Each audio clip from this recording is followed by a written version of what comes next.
Chapter 321. Seeing that Lorraine agreed, Su Luan felt that things seemed to be going too smoothly. What? Are you surprised that I agreed so easily? Lorraine laughed. Indeed, Su Luan said. Lorraine shrugged and said helplessly, Sir, wizards also need to eat. The materials to strengthen the seal cost about 300,000 kinnar. I'm broke now. Another wizard who doesn't know how to manage money. Congratulations, host. You have successfully recruited a hero.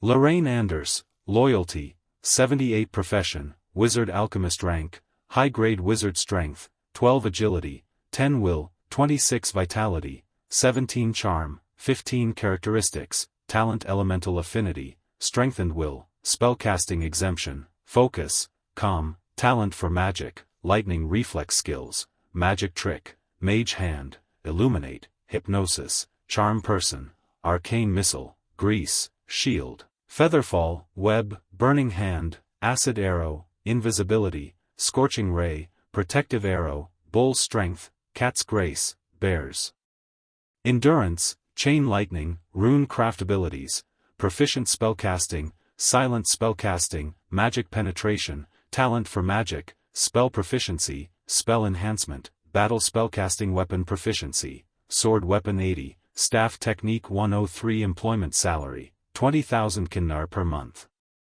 He looked at Lorraine's attributes. She was a grade 3 wizard. Her attributes weren't outstanding, but they weren't bad either.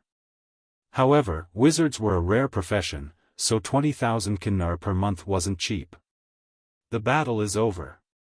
You have successfully killed the evil creature, Magic Eye Aberration. You have won a glorious victory. You have completed the random mission Broken Seal. You have successfully avoided a city destruction. You have received a buff, Blessing of the God of Craftsmen. You have received a golden chest. Congratulations, host. You have successfully killed the evil creature, Magic Eye Aberration. You have received 11,200 EXP. You have received a golden chest. You have received Flesh Essence X2. Blessing of the Smith God, special buff. Increases the construction speed of the city after use. Buildings have a chance to acquire better attributes. Effect lasts for 1 month. Construction speed increased by 200%. After seeing the attributes of this buff, Su Luan immediately decided to use it on the northern fortress city. 1 month was enough for the northern fortress city to finish building the city wall. Even the main structure of the wizard tower was almost done. However, when Su Luan chose to use it, the system notified him that he needed to return to northern town to use it. Flesh Essence, the power extracted from the life and flesh of the demonic eye aberration. Using it can speed up regeneration and increase lifespan. However, because it is made of evil, it will increase the chances of bloodline aberration and cause slight contamination to the body. It can be reused. Note, reusing it will double the chances of bloodline aberration and contamination. Increases lifespan by 10 to 15 years. Permanent +3 recovery speed after use. Chance to obtain regeneration talent. Chance of bloodline mutation increased by 3%. Pollution +1, the flesh essence looked like 2 red gems. It contained a powerful life force. It was obvious that this was not an ordinary item. After looking at the attributes of the flesh essence, Su Luan was a little hesitant. This thing could increase lifespan, but the side effects were also very strong. 3% chance of mutation and contamination. He didn't want to become as ugly as the aberrations he killed. Bloodline mutation was irreversible. However, he could ask Hathaway to try and see if it could be made into a potion to reduce or eliminate the side effects. In fact, the best thing to increase lifespan was the Fountain of Life. It had no side effects and increased lifespan by a lot. It also had other benefits. Unfortunately, Su Luan couldn't even find the Fountain of Youth, let alone the Fountain of Life. However, even with this disadvantage, the flesh essence was still a very rare treasure. As long as he was willing to sell it, many people would be willing to take the risk of becoming a flesh aberration to use it. In addition to these things, Su Len also obtained 2 gold chests, some low-level soul crystals, and a high-level soul crystal. Su Len opened the storage space and opened the 2 gold chests. With a flash of inspiration, a system prompt sounded in Su Luan's ears.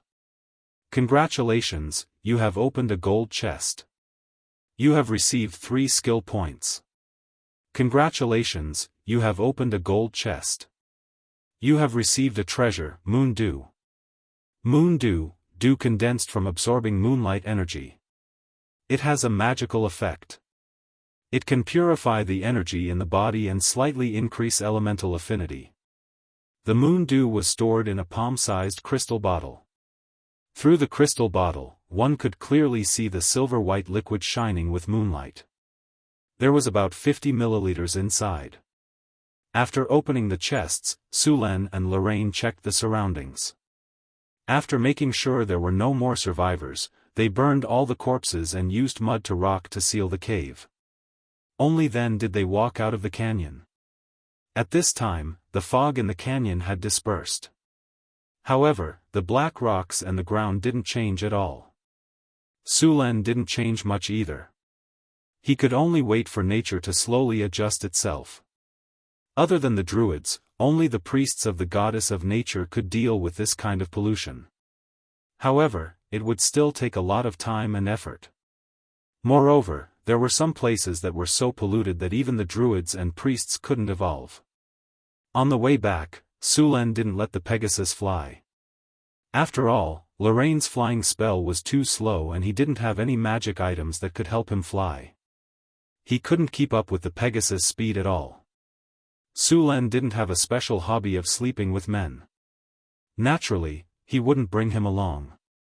Therefore, they could only walk slowly. Luckily, Lorraine could summon a mount. Although it wasn't as fast as the Pegasus, it was still much faster than a normal horse. After the end of the Orc War, the northern city became more and more prosperous. There was an endless stream of caravans at the city gate every day. A melodious camel bell rang. A caravan from the Desert Kingdom was entering the city. The northern city didn't collect entrance taxes now. However, the caravans that came to trade had to pay taxes in the market before they could trade. Of course, they also had to pay taxes when they bought the goods. This way, they actually collected taxes twice. Even so, there were still many caravans that came to trade. After all, the other lords collected more taxes. Also, there were many good things that couldn't be found anywhere else in Su Len. The Desert Kingdom was rich in all kinds of preserved and dried fruits, such as dates, walnuts, raisins, and all kinds of enchanting female slaves. The female slaves of the Desert Kingdom were very popular in kingdoms such as Florence. Many taverns would buy a few on purpose. Sullen's eyes wandered around the graceful bodies of the female slaves. Then, he looked away reluctantly. He planned to buy a group of dancers in the Lord's castle. The dancers of the Desert Kingdom were very good at belly dancing. Lorraine was astonished by the prosperity of the city after he entered the city. He did not expect such a prosperous city to exist in the northern wasteland. What surprised him even more was that there were several magic buildings in the city. Wasn't it a little too exaggerated? There was also the wizard tower that was under construction. Was this a wizard tower? That was the extent of the floating space tower. When he saw that the wizard tower was still under construction, Lorraine was already thinking about what to do after he took control of the wizard tower. However, before he could think of a name for the wizard tower, he looked up and saw a few female spellcasters walking towards him. What surprised him even more was that these spellcasters had a higher level than him. My name is Lorraine. I'm an advanced wizard of the North Wind sect. It's a sect, but in fact, I'm the only wizard left in this generation. Originally, I thought I would die in the fight against the evil, but a legendary strongman came to help me complete the seal and invited me. I agreed. What I didn't expect was that I would become the chief wizard of the northern city. In the end, I became an ordinary wizard in the northern city. The whole wizard team had one chief wizard, 3 team leaders, and 1 ordinary member. Su Len didn't care about Lorraine's self-pity. He directly threw him into the laboratory to train the apprentices. Then, he took Hathaway to another laboratory. This time I got something special. See if you can use it. What is it? Hathaway's eyes lit up. She stared straight at Su Len. She knew very well that Su Len often had some precious magic materials in his hands. Su Len took out 2 pieces of flesh essence from the storage space. That's it. Take a look first. Hathaway looked at the 2 pieces of ruby-like flesh essence in surprise. What a rich life force. This is a strange thing that can increase one's lifespan. However, there's also a dark force entangled in it. The side effects should be severe if you use it directly. Yes, this is flesh essence. It's obtained from killing the magic eye aberration. It can increase one's lifespan by 10 to 15 years. However, there's a chance that it will cause the flesh to be aberrated, and this kind of thing is contaminated. See if you can make it into a potion to remove the side effects. If you can't remove it, then try to minimize the side effects as much as possible. Hathaway picked up the flesh essence. A light flashed on her finger. After a while, she slowly exhaled. The dark force isn't too serious. I'll give it a try. Oh, right. There's also this. Su Len handed Moondew to Hathaway. This is Moondew? Yes. Great. Hathaway took the crystal bottle and said, if I only had a 30% chance of success before, now I have at least a 70% chance. Moondew has such a great effect? Moondew is said to be a gift from the Silver Moon Lady. It's a rare material specially used to purify the dark force. Hathaway shook the crystal bottle and said, the Silver Moon Lady and the Dark Lady are sworn enemies. The power of the Silver Moon can purify the dark force.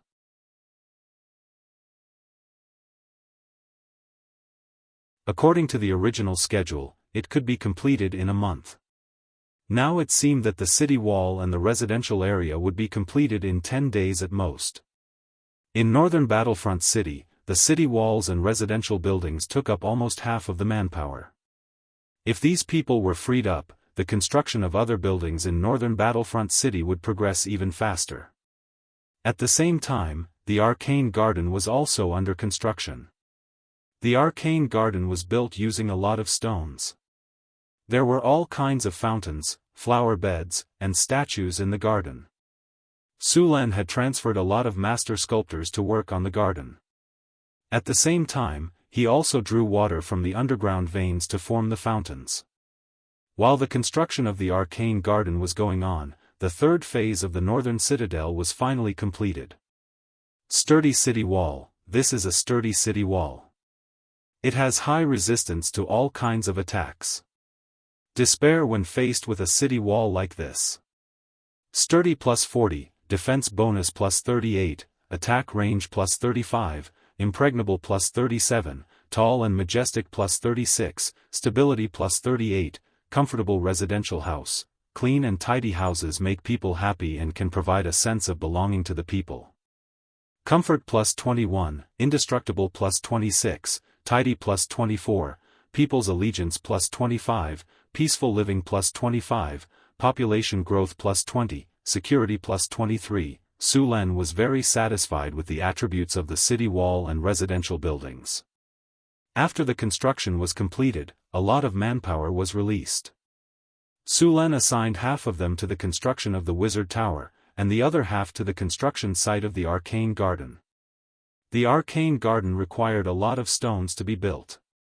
According to the blueprint of the Arcane Garden, this building was supposed to be 30 meters above the ground. There were all kinds of canals on top of it to transport water from the fountain to various places. Su Len planned to place the Fountain of Vitality at the very top of the Arcane Garden. It had not been built yet. All kinds of materials were quickly transported over from the northern citadel. The foundation of the garden was completed in just a few days. Apart from the foundation, the arcane garden also needed to bury many energy channels. Fortunately, the crystals on the crystal beasts in the arcane garden had matured. These magic crystals would all be used to create energy channels. At the same time, a large runic array was also being constructed. Apart from Hathaway, the other adepts came to the arcane garden to help with the construction. Fortunately, the arcane garden's runic array was not very difficult to construct. The most important part of this runic array was the elementium core. After the runic array was completed, the arcane garden began to build all kinds of platforms and stairs. This step required a lot of stone. It was also the most arduous part of the entire project. After all, the development of civilization in this world was still in the middle world. Piling up large amounts of stone could only be done with crude tools and manpower. Fortunately, there were a dozen large hunchbacked beasts in the northern citadel. These hunchbacked beasts were very suitable for moving large amounts of stone. The construction of the arcane garden went very smoothly because all the materials had been prepared beforehand. Su Len could finally breathe a sigh of relief during this period of time. The arcane garden's construction time was tight. Su Len planned to complete it in a month. In truth, if it weren't for the spellcasters and the blessing of the god of crafts buff, it would take at least half a year to construct such a magnificent structure, even with 30 to 40,000 people working on it. Currently, there were already more than 50,000 workers in the arcane garden. For some reason, the temples in the northern citadel had also expressed their willingness to provide some manpower to help with the construction. The 7 temples had each provided 2 spellcasters and 100 craftsmen. With the addition of these people, the construction of the arcane garden sped up again. Other than the arcane garden, the construction of the wizard tower also sped up. Hathaway had made 2 gargoyles and golems. During this period of time, more than 30,000 workers and even more monster slaves were working on various construction projects. The main body of the wizard tower was not difficult to construct. Most of the time, it was difficult to transport materials. After all, in this era, it was not easy to transport materials up to a tower that was dozens of meters tall. In order to speed up the construction of the wizard tower, Su Luan temporarily suspended the repair work of the secret realm. He called the harpies from the secret realm to come to the wizard tower to help. The construction of the wizard tower was very boring. It didn't need to carve the rocks and consider all kinds of art styles like the arcane garden. The wizard tower was like building blocks. It was slowly stacked in a fixed shape. The wizard tower required a large amount of obsidian. This work required a lot of obsidian. This work required stone to mud to fuse the materials that originally did not want to be fused together. Next, stone to mud would be used to turn the soft materials into hard stones. Then, it was necessary to cast hardening to make these materials as hard as steel. In fact, Sullen's original plan was to build the entire wizard tower with obsidian. The problem was that there was a limited amount of obsidian in the northern citadel. Su Len could only settle for the next best thing. Only a part of the obsidian was used as a material. At the same time, many areas were just ordinary rocks. Su Len planned to wait until he had money in the future to replace these rocks with obsidian. The main material of the wizard tower at the floating space tower level was obsidian. Then, the wizards would cast hardening on the obsidian. The defense of the wizard tower built in this way would reach a very high level. The wizard tower in the northern citadel did not cast hardening for the time being. He planned to cast hardening on the entire wizard tower after the main body was built. Although the casting requirements of hardening were not too high, such a wizard tower would need to be cast at least thousands of times to complete. In the next 10 days, Su Len began to cast stone to mud and stone to mud. He cast at least dozens of spells a day. Every time his energy was exhausted, he would take a magic potion to recover. The recovery of the magic potion was limited, and there was resistance to the magic potion. Every time he took it, the effect of the magic potion would be reduced. The resistance would only gradually disappear after 24 hours. Many times, Sulan could only rely on meditation to recover his magic after his magic was exhausted. The frequent use of spells made Sulan realize that the time he took to cast spells was shorter, and he was getting more and more proficient in casting spells. Ding! Congratulations to the host. You have cast a lot of spells, and after in-depth study and research, you have finally mastered the talent of instant casting. Currently, the spells that can be used for instant casting are Stone to Mud and Stone to Mud. Just after Sulan cast Stone to Mud again, the system prompt sounded in his ears, reminding him that he had acquired the talent of instant casting. The difficulty of instant casting was very high, and Sulan had only mastered 2 of the spells. If he wanted to learn other spells and achieve instant casting, he would need to train for a long time. I'm so tired. It almost killed me. Those wizard apprentices must finish their studies as soon as possible. And I need to recruit more spellcasters. It's too difficult to build a wizard academy with so few people. Sulan was lying on the sofa in the Lord's castle, looking exhausted. Ankara and Annie were giving him a full-body massage. Ankara and Annie had also mastered some low-level spells. Combined with grease and various massage techniques, it was absolutely wonderful. Chapter 323. The construction of the arcane garden progressed quickly. Tens of thousands of people were busy but not in a mess. Under the effect of the blessing of the god of crafts, buff, the workers, slaves, and the management system of the entire northern town seemed to have become more efficient. The tens of thousands of refugees and monster slaves on the construction site were like a colony of ants. All the work was carried out in an orderly manner. Although the effect of the blessing of the god of crafts was extraordinary, it was not perfect. For example, the consumption of food had increased by 5 times.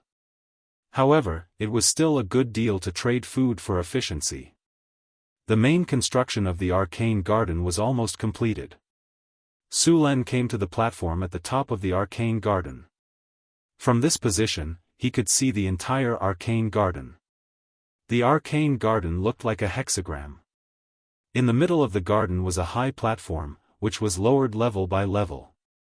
The 6 corners of the garden were also 6 slightly lower platforms. There were also domes and fountains on these platforms. Although it was not completed yet, the whole building was elegant and mysterious. The entire arcane garden was connected by a large number of canals. These canals continuously transported water from the fountain to various parts of the terrace. The terrace of the garden was built in a 3-dimensional manner. Solid rocks and stone pillars were stacked up layer by layer. Each layer was supported by a marble pillar. Every layer was built with palaces and lofts. Looking from the bottom of the arcane garden, the entire garden extended to the sky. A large number of plants and statues were planted in the garden. When the plants and statues were completed, the palace and attic here would be surrounded by trees and flowers. The whole garden was a perfect combination of nature and art. It was magnificent. Each layer was connected by stone passages. These passages were built with domes and arches. There were various animal reliefs on the doors and pillars. There were even artificial waterfalls in some places. There were many exquisitely carved animal heads in the channels. The water on the upper layer would flow through these animal heads. Below the water flow, there was a beautifully shaped flower bed. There were a total of 6 exits in the garden, each 12 meters tall and 8 meters wide. Exquisite patterns were carved on the doorposts, and there were statues of arcane creatures on both sides of the gate, such as Pegasi, griffins, angels, and so on. The ground was decorated with colorful bricks that were arranged into geometric patterns. To prevent water seepage, Sulan had set up protective circles between each layer. As long as these circles were not destroyed, the layer would not be damaged.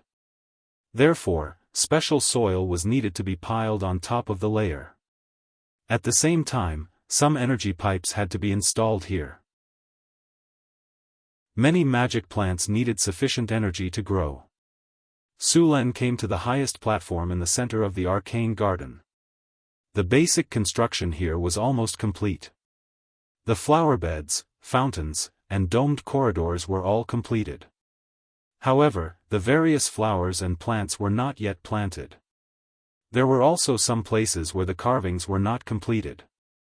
All of this needed to be done by the workers in a while. He was now preparing to place the mouth of the fountain of vitality here. Taking out the spring of vitality from his storage bar, he found that it was still stored in a crystal ball, and the mouth of the crystal ball was constantly spewing out spring water. Su Len snapped his fingers and went to the location that he had checked before. He then chose to use it. Are you sure you want to use the fountain of vitality here? Note, once used, the fountain of vitality cannot be moved. Use.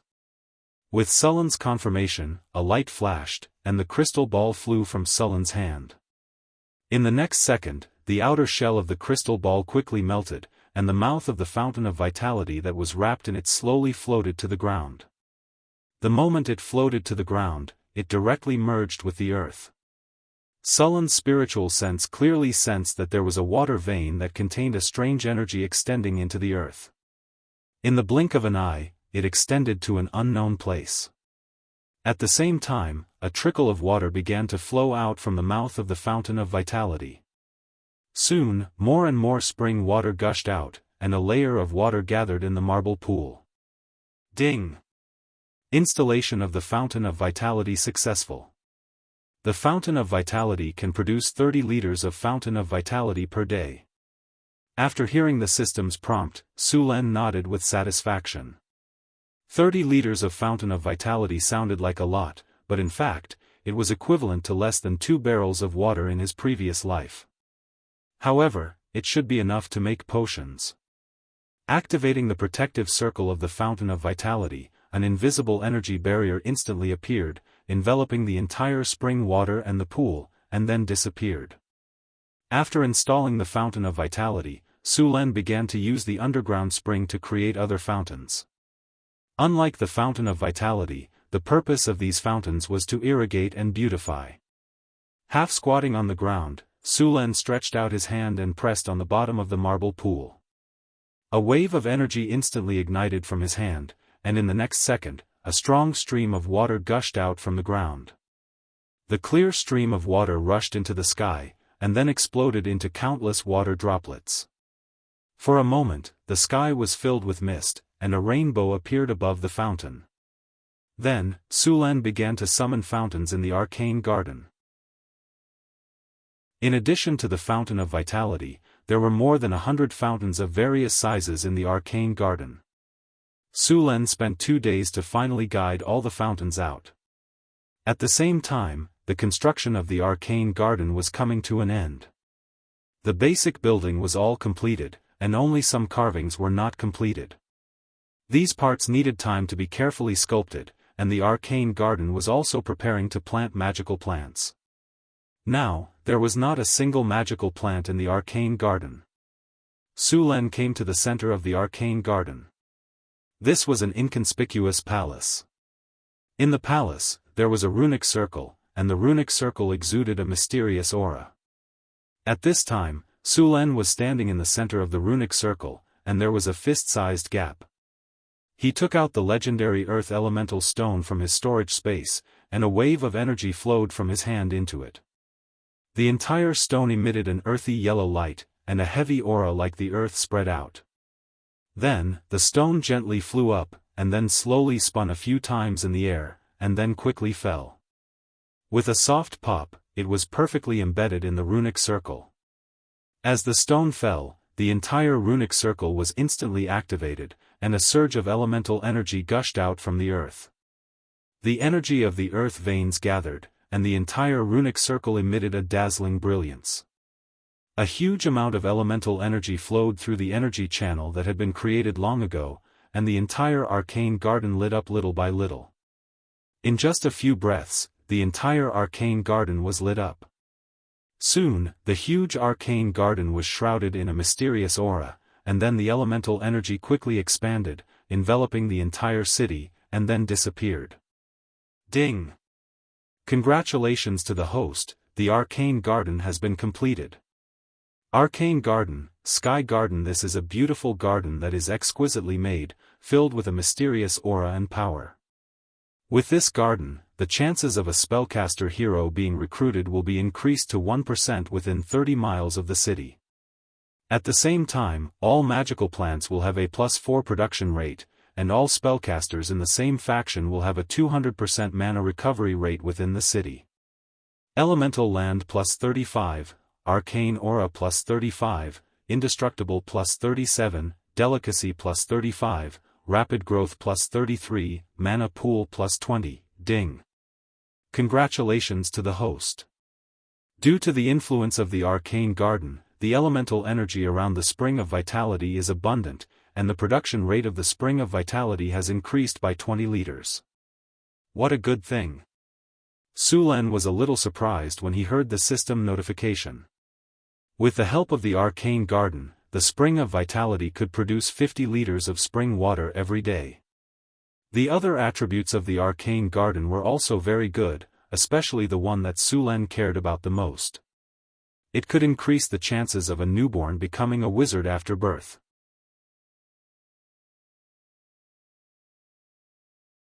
Chapter 324. After the main body of the Arcane Garden was built, the rest of the work was to carve some statues, repair the roads, and other trivial tasks. These tasks did not require too much manpower. Sulen left some people to continue the work, and the rest of the workers were assigned to the Wizard Tower. The rest of the workers were to build the infrastructure of the outer city. The main body of the Wizard Tower was also nearing completion. As for the various facilities inside the Wizard Tower, they could only be built slowly in the future. After all, ordinary people could not participate in these things. Sulen checked the progress of the construction and made sure that the construction could be completed before the buff of the Blessing of the Craftsman God ended. Hathaway sent a message that the 2 pieces of flesh essence he gave her had been made into potions. Sulen was ready to go and take a look. When he came to the lab, the new teacher, Lorraine, was teaching the apprentices.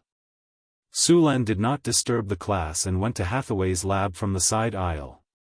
"This is the potion you made?"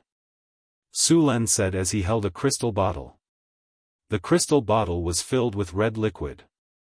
As the crystal bottle shook, the liquid inside kept flashing.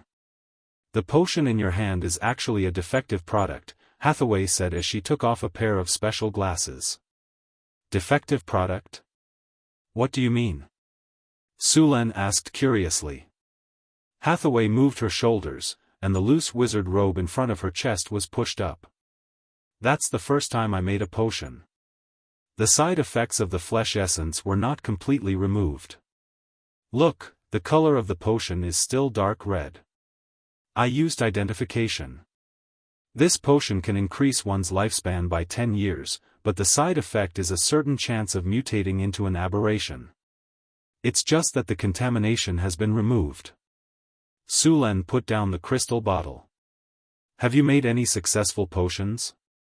Hathaway flipped her hair, and Sulen's heart skipped a beat. "Of course, and I made 3 bottles." Hathaway said as she handed the 3 crystal bottles to Sulen. Compared to the crystal bottle just now, the liquid in the 3 crystal bottles was light blue. The liquid shone like the stars in the moon. "This is the potion that completely removes the side effects?" Sulen was a little surprised. "That's right. However, because the power of darkness in the flesh essence was deeply entangled, even the lifespan increase in the flesh essence decreased slightly after it was completely removed. Therefore, the lifespan increase of these potions was not as much as the previous one. 1 bottle can increase one's lifespan by 7 years. Sulen smiled. "That's already very good." He then picked up the potion and let the system identify it. Unnamed, potion. Precious, the user's lifespan increase in the user's lifespan increase the user's lifespan and increase the user's lifespan. Unnamed, potion. Precious. Made with flesh essence and moon dew as the main ingredients. Because all the dark energy was not removed during the making process, there is a 3% chance of flesh distortion. Using this potion will increase the user's lifespan by 10 years and increase the user's recovery speed. Su Len named the 3 potions Moonlight Potion. As for the failed potion, he named it Life Potion. Actually, it was not a failure since it could increase one's lifespan by 10 years, although there were some small side effects. Su Len planned to trade this life potion with the oddities. This kind of potion that could increase one's lifespan without too much of a side effect was very popular. If he spread the word, those nobles who were nearing the end of their lives would definitely spend a lot of money to buy it. Although wizards had many ways to increase their lifespan, they all had some side effects. This life potion was very effective. Of course, this was not attractive to legendary wizards. Su Len gave 1 Moonlight Potion to Hathaway and put away the other 2. Ever since he broke through to legendary, Su Len could vaguely feel the limit of his lifespan. Originally, a legendary warrior's lifespan was between 200 to 300 years, but Sullen's lifespan was more than 1,000 years. After he gained divinity and the power of his territory increased, Sullen's lifespan became even longer. He was not in a hurry to use the Moonlight Potion now. As for Hathaway, as a wizard, as long as she broke through to legendary, her lifespan would also increase to 1,000 years.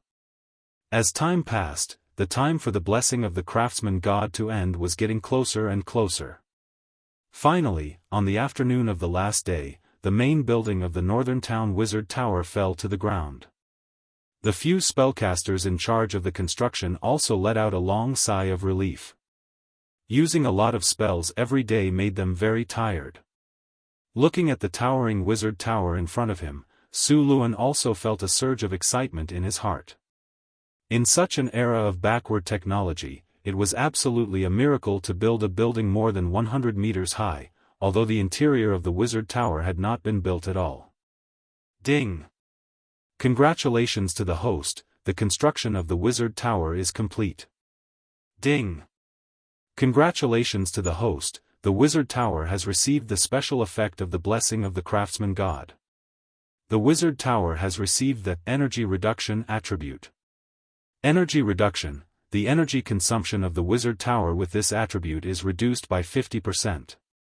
Sorcerer's Tower, unnamed 10 floors, 3 underground floors, 7 floors above ground, 135 meters in height, constructed using magical steel, obsidian, and granite. Indestructible plus 57, Mind Intimidation plus 45, Energy Control plus 48, Casting Difficulty Reduction plus 2, Mana Recovery plus 60, Spell Research Speed plus 48, Money Consumption plus 30, Advancement Speed plus 15, Energy Reduction. Looking at the attributes of the wizard tower, Su Len was very satisfied. The next thing to do was to build the interior of the wizard tower. The elemental pool should be put on the agenda. Only with the elemental pool could the wizard tower be considered a real wizard tower. Otherwise, this wizard tower would at most be a sturdy tower. In addition to the elemental pool, the wizard tower also needed a large number of fully constructed puppets. At the same time, it also needed to install various attack systems and most importantly, the tower spirit. The tower spirit of this wizard tower was at least a legendary tower spirit. However, Hathaway had not advanced to legendary yet. Although Su Len had a legendary soul crystal, he still could not make a legendary tower spirit. A wizard tower with a tower spirit and various fully constructed puppets had to be prepared. Even if there was no one in charge, the challenge level of this wizard tower was at least level 21. In other words, at least a standard adventure team with 5 legendary members would be required to try to attack. Of course, most of the wizard towers were extremely challenging. Legendary wizards had a long lifespan. Although they preferred to study all kinds of spells and the nature of the world, the defense of the wizard tower would never be sloppy. In a few hundred years, even the most lazy legendary wizard would have accumulated a ridiculous number of all kinds of advanced golems. 200 steel golem legions, 1,000 rock golem legions, and even a few legendary golems. Under the command of the tower spirit, the challenge level of such a wizard tower was likely to be above level 26. In Sullen's wizard tower, he was also preparing to build a golem legion. Obsidian golems, steel golems, and other legendary construct golems were necessary. If there was a chance, Sulen would definitely build them. The information of legendary construct golems was still very precious. Hathaway's original wizard school did not have such legendary construct golems. However, because of the successful construction of the wizard tower in Sullen's system store, some products were unlocked. Among them, there were a few legendary construct golems for sale. The price was also very high. The cheapest one was the diamond golem. The price of the diamond golem was 1 million kinnar. The diamond golem was not made of diamond. This kind of golem was made of a special kind of crystal. The hardness of this crystal was very high, close to the hardness of diamond. Its appearance also looked similar, so this kind of golem was called the diamond golem. In fact, it was not diamond. A diamond golem was 5 meters tall and weighed up to 10 tons. Such a behemoth was not so easy to deal with. Although the diamond golem could not fly, its strength was very high. Moreover, the diamond golem had strong defense and magic resistance. Ordinary weapons could not cause damage to it, and spells below level 5 were ineffective. Compared to the diamond golem, the mithril golem and the adamantine golem were slightly better. These two types of golems were mixed with some mithril and adamantine when they were built, which made them more powerful than the diamond golem. The mithril golem was characterized by its fast speed. It had far more speed than ordinary golems, and its defense and magic resistance were no worse than the diamond golem. The adamantine golem was much slower, but its strength, defense, and magic resistance were stronger than the mithril golem. In fact, in Sullen's view, these legendary golems were basically not much different from Gundam mechs except that they could not fly. In addition to these golems, there were several other types of legendary golems in the system shop, such as arcane guards, magic breakers, and magic constructs. These golems made Sullen's jaw drop. These golems had the ability to fly. Among them, the arcane guards could cast spells. The magic breakers were not only terrifyingly fast, but also had high magic resistance. They had the ability to fly, and their weapons had the ability to break magic. They were definitely difficult to deal with for wizards. As for the last magic construct, Sulen preferred to call it the magic mech. This kind of golem had to be piloted by a human. Its functions were no worse than the Gundam in various anime and manga in his previous life. This was because the magic mech's challenge level was as high as level 35. If there was a pilot, the challenge level would be even higher. P.S. Everyone, give a name to the Wizard Tower, and by the way, give a name to the Wizard Academy. I think the Northern Wizard Tower is too casual. Chapter 325. Although there was information about magic constructs in the system shop, it was locked. The construct golems that Su Luen could currently purchase were diamond golems, mithril golems, and adamantine golems. He was planning to build a golem army in the Wizard Tower. The main force of the golem army would be the iron golems. Sulen had a dozen iron golems in the secret realm, but they were all repaired. Hathaway was still researching how to make iron golems, so it would take some time before she could make one. Also, iron golems were expensive to make. The entire golem army was built with kinnar. As for legendary golems, they could only be created by legendary adepts. In addition to the steel golems, the Wizard Tower was also preparing to build a gargoyle golem legion. The gargoyle golems were an improved version of the obsidian golems. The gargoyle golems had good physical defense, and at the same time, higher magic resistance. With these gargoyle golems, the wizard tower's anti-air power was supplemented. Moreover, the gargoyle golem was different from the steel golem. When the gargoyle golem was not activated, it would enter a petrified state. In this state, the gargoyle golem was like an ordinary statue, but its defense was very high. It was a good place to place it and act as a guard.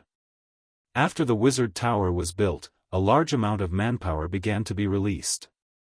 Some of the serfs continued to farm, while others continued to build other buildings in the northern town.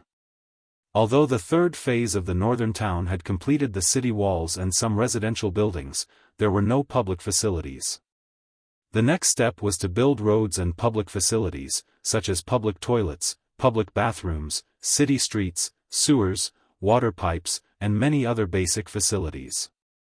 At the same time, there were many empty spaces in the northern town.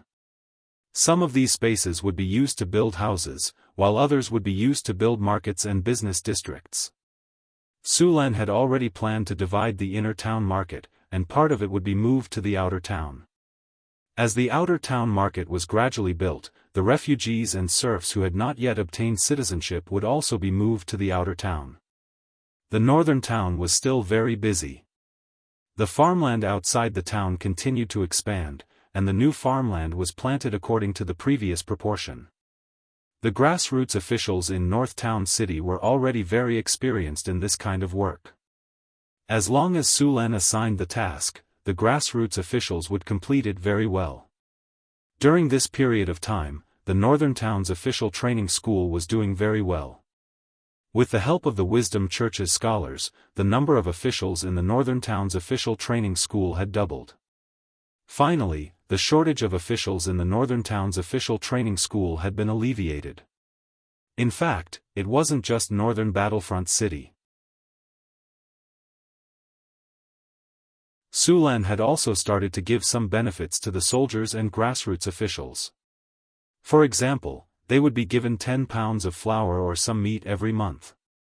Of course, these couldn't be eaten. These benefits were more of a symbol of status.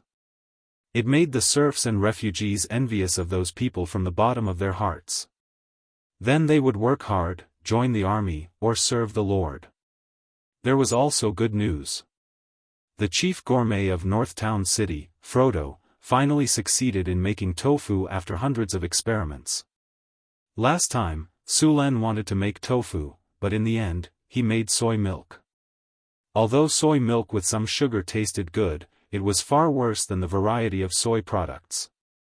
Although Sulan didn't know how to make tofu, he still gave Frodo some directions. He didn't expect the halfling to be so obsessed with food. It took him a few months to finally make tofu. Frodo used a brown salty water, and the tofu he made tasted good.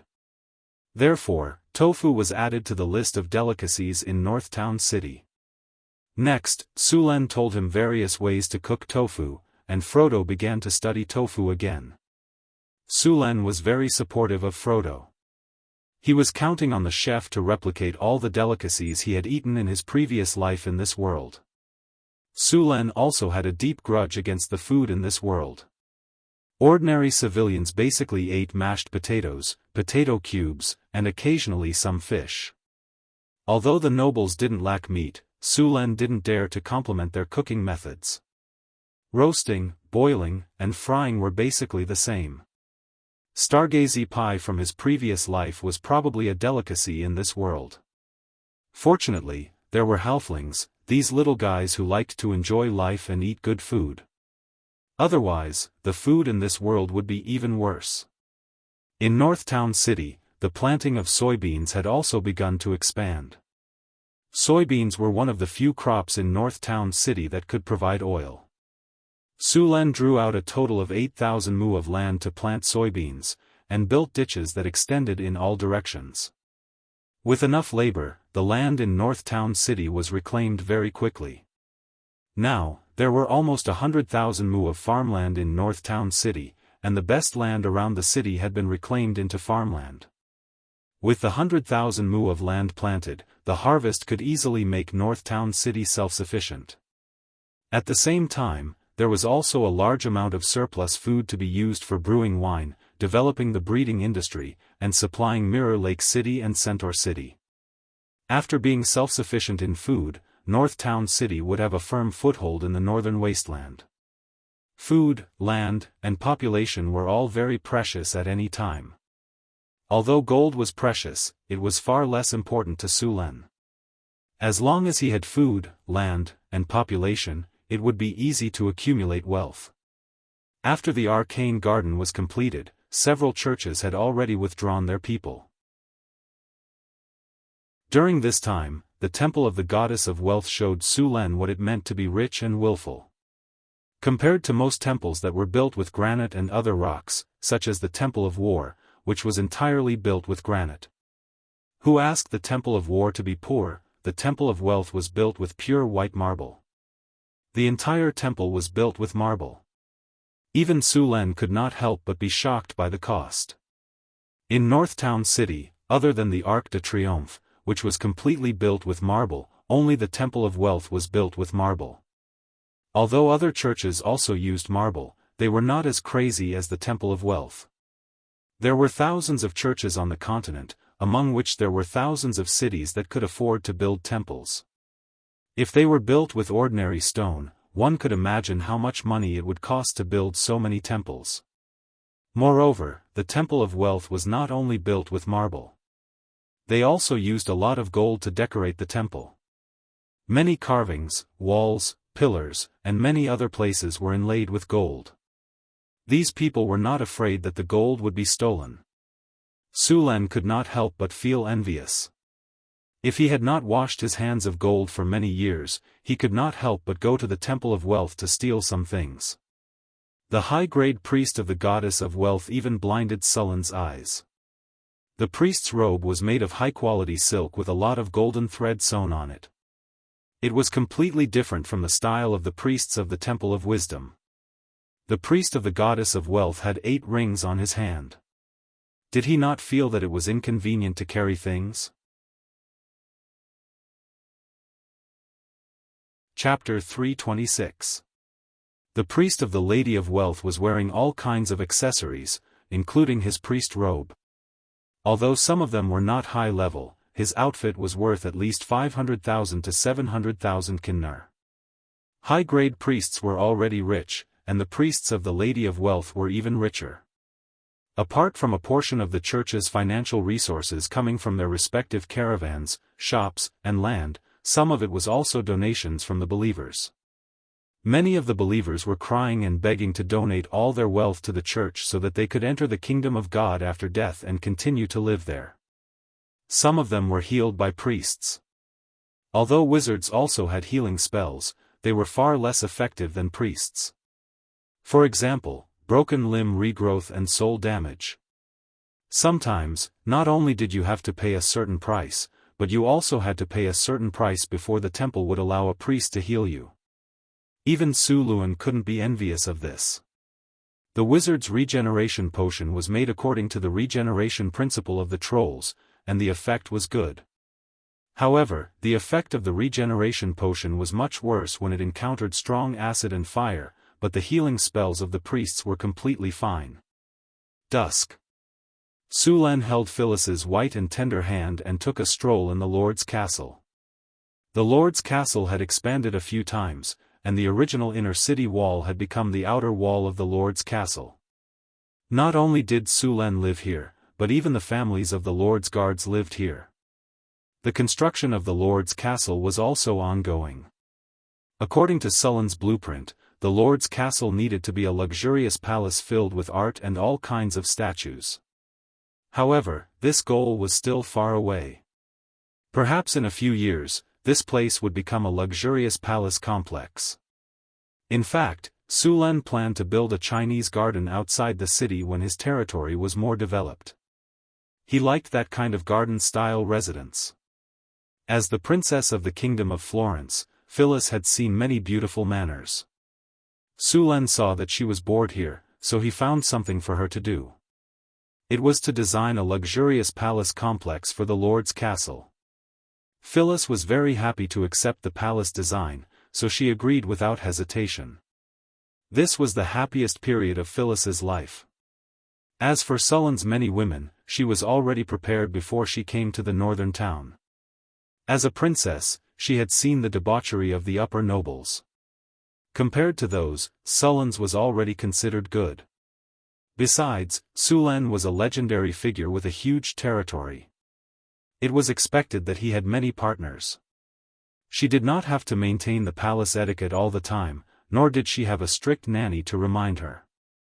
Her sisters also took good care of her, so she could completely let herself go. Sulen was very happy to accept this situation. Of course, in some formal occasions, Phyllis still paid attention to etiquette. She was a very good partner. Nightfall. The gorgeous magic crystal lamps were lit up, and the luxurious hall was ablaze with lights. An exquisite and sumptuous dinner was served on the long table.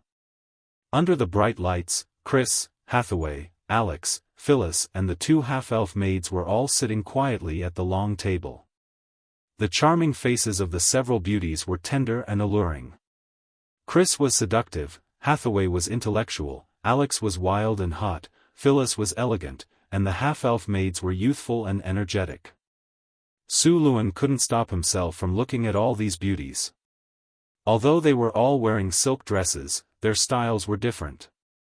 The ladies had good figures, which were measured by Sulen himself. They had full breasts, slender waists, and beautiful fishtail dresses that outlined the perfect curve of their round buttocks. Their eyes were moving, as if there was an invisible temptation.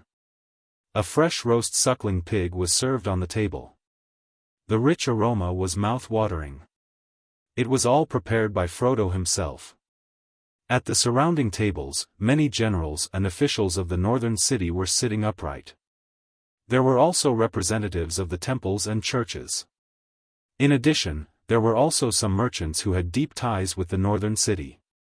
Sulen sat at the head of the table, which was at the top of the banquet. Today's banquet was to celebrate the completion of the third phase of the Northern City project. At the same time, it was also to communicate with the churches and merchants. The banquet was very successful. After the banquet, Sulen took the ladies for a walk in the garden of the Lord's castle. They had been busy for a while, and Sulen had not relaxed and chatted with them for a while. A light breeze blew, and the light fragrance of flowers drifted with the wind. The garden of the city lord's castle was Hathaway's masterpiece. Although the garden was not big, there were constant arcane magic circles in it that could maintain the temperature of spring. No matter the time, the flowers would bloom. After strolling for a while, Sulen went back to his old habits. He used the excuse that he was sleepy and wanted to rest. He took the ladies back to his room. In fact, even Phyllis, who was the weakest among them, did not feel sleepy, let alone Sulen, who was in human form. The ladies naturally knew what Sulen was thinking. They all rolled their eyes at him. When they returned to their room, Sulen was surprised to see that the ladies were wearing beautiful stockings of different colors. Seeing this scene, Sulen's fighting spirit soared. He also did not expect that Chris and the ladies could get their hands on stockings. Stockings did exist in this world. Stockings were usually only sold by the drows in the Underdark. They were expensive and made of underground spider silk. As soon as they appeared, they were sold out. Where did you get them? Sulen hugged Chris lazily. His hands could not help but slide down her body. I found some wild underground spiders in the Underdark, so I kept them in captivity, Chris said with a smile. Hathaway used alchemy and a half-elf master weaver to make them. What do you think? Do you like them? Chris felt Sulen's passionate gaze. The corners of her mouth curled up slightly. Her charming face was very flirtatious. I love them. Sulen chuckled. Tonight was destined to be a sleepless night. Time passed by. The harvest festival in the northern town was approaching. Last year, Sulen set the first harvest festival in the northern town as the Harvest Festival. This festival was unique to the northern town. This year, the northern town had a great harvest again. During this time, the entire northern town was preparing for the festival. Currently, there were 3 festivals in the northern town. Other than the Harvest Festival, there was the New Year and Victory Day. Victory Day was the day the Arc de Triomphe was completed. Everyone in the northern town was looking forward to the festival. Because during the festival, even the serfs and refugees were allowed to rest. Furthermore, the northern town would provide all kinds of delicious food, colorful fireworks, and even circus performances. With the arrival of the Harvest Festival, the entire northern town became a sea of joy. Because of the festival, all the streets in the city were cleaned. Many streets were hung with colorful lights. Charming flowers bloomed on both sides of the road. The fountains in the square were colorful under the illumination of the magic lights. All kinds of food stalls were neatly arranged. Countless people and children were enjoying the food with smiles on their faces. Many people who came to the northern town for the first time were surprised by this scene. In this era, very few lords would hold such a grand festival. Among the nobles, festivals had nothing to do with the peasants. They would hold all kinds of banquets and indulge in wine and women in the castle. They would never give a piece of bread to the commoners outside the castle. For this festival, the wizard apprentices who had studied for half a year were responsible for the fireworks. The magic fireworks were made by alchemy. They looked more beautiful than the fireworks Sulen had seen in his previous life.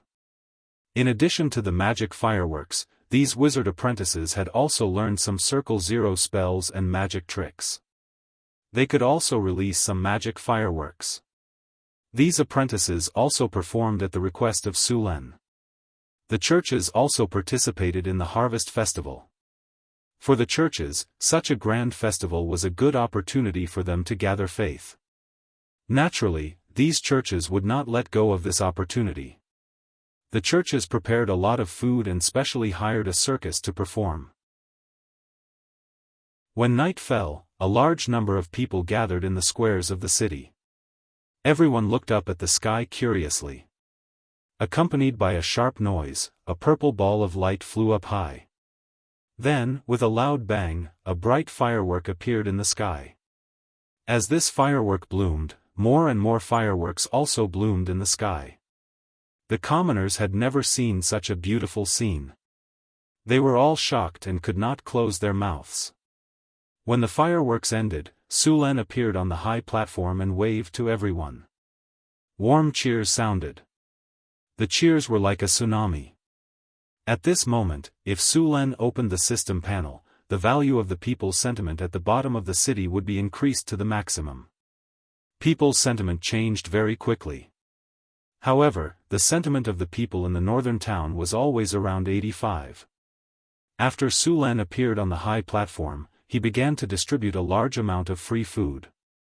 At the same time, various acrobats in the square began to perform. Some young girls began to dance in the music. Young men and women also went to perform. At this time, the major temples were also doing their best to attract people to believe in their respective gods. In this environment, many people had become believers. Although they were only shallow believers, as long as there were no accidents, many people would become devout believers. The celebration this time was also the day that many churches had gained the most believers. Sulen also took a few women to parade in the city. Today's festival was to celebrate with the people. The group kept waving to the crowd on both sides. Wherever Sulen went, there would be cheers. After the parade was over, Sulen took everyone to play. Because Hathaway cast a spell, they were not recognized. At this time, he did not want to be disturbed. A group of city guards in plain clothes were also around to protect them.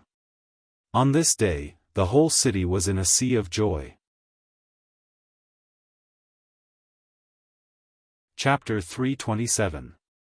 The grand festival had come to an end, and Northern Town was once again bustling with activity. Su Len followed Chris to the underground world. He was going to try to breed underground spiders. It was not easy to weave stockings with the silk of underground spiders, and alchemy was also involved. The price of each pair of stockings sold in the Underdark was more than 50 kinnar. Even so, the demand still exceeded the supply. The main reason was that the quality was not good, and it was basically disposable. Su Len planned to divide an area in the underground world to breed underground spiders, and the silk produced could be used to weave stockings. The drows were very experienced in breeding spiders. Although the drows in Northern Town had left the underground world for a long time and had even mixed with humans, the method of breeding spiders had been passed down. Underground spiders were large spiders with a ferocious appearance. They had 8 limbs, and their legs were about 1 meter long. The body in the middle was about the size of a dog. Its abdomen was large, and its body was covered with short, dark gray hair. It looked ferocious and terrifying. This spider had 8 eyes and a pair of ferocious fangs in its mouth. It was the kind of monster that could leave a psychological scar. Although the underground spiders looked ferocious, they were herbivores. They liked to eat mushrooms and all kinds of fungi. Although they were poisonous, it was their weapon of self-defense. There was a silk sac in the abdomen of an underground spider, and it would produce some silk every day. However, the silk could not be used directly.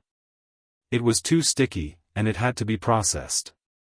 After Su Len learned about the living habits of the spiders, he built a large farm outside Crete. At the same time, he sent some drows to take charge of the production. Currently, there were more than 100 underground spiders in the farm, and they could produce more than 300 pairs of stockings per month.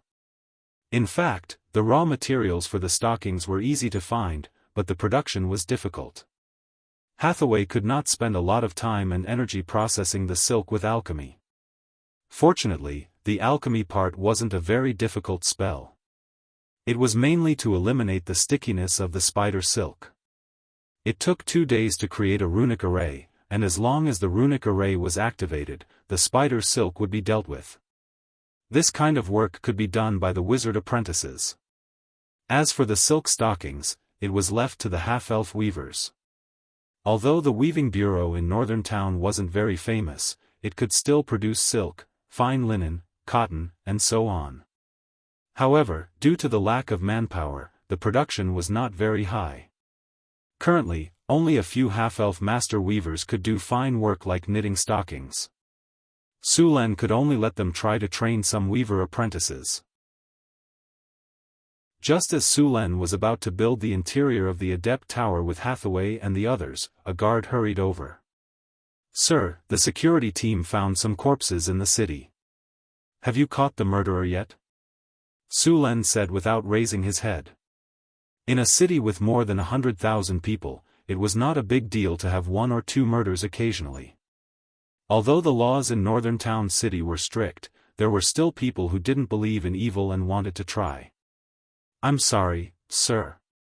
We didn't find the murderer, and the number of deaths is quite high." "How many? Do you have any leads?" 24. "No leads yet." Hearing this number, Su Len suddenly raised his head. 24 people were killed, and you don't have any leads? "I'm sorry, sir. I'm sorry to disappoint you. Where are the corpses? Take me there." Under the guard's lead, Su Len quickly arrived at the crime scene. At this time, the crime scene had been isolated by the security team. As soon as he entered, Su Len smelled a strong smell of blood. After seeing the corpses on the ground, his face became even more gloomy. "Sir, all the corpses were killed with 1 blow, and all their hearts were dug out," Harrison said as he walked forward. Su Len came closer to observe. There were both men and women, and they were about 30 years old. They were in the prime of their lives. There were signs of struggle on their bodies. Some of them even had their hearts dug out when they were still alive, so there was a lot of blood at the scene. "Who found the corpses first?" Su Len asked. "It's Bobby." Harrison waved to a middle-aged man who looked a little submissive next to him and asked him to come over. "Sir, you're looking for me," Bobby said, nodding and bowing. "Tell me what you know about these corpses again." "Yes, sir." Soon, Bobby told the story from beginning to end, and Sulan didn't find any clues. "These people are just ordinary refugees. Who would kill them and dig out their hearts?" Sulan said with a frown. "Sir, I know some clues." At this time, outside the quarantine circle, a man who looked like an adventurer waved his arms and shouted, but the soldier in front of him didn't allow him to get close to the quarantine circle. "Let him in." Sulan thought for a moment and said to the soldier, then the soldier stepped aside. "Hello, Sir Lord, I'm Wen." "Nice to meet you, I'm a rogue," the adventurer said respectfully. Sulan waved his hand and said, "I'm not interested in this. You said you have clues, now tell me." Sir Lord, I do have some clues about those murderers, but..." Wen said as he made a universal gesture. "As long as the clues you say are true and can help us find the murderers, I can give you 1,000 kinnar as a reward. How about it?" "Deal." Wen quickly nodded and said. "Sir, I wonder if you've heard of any rumors?" "What rumors?" Sulan asked with raised eyebrows.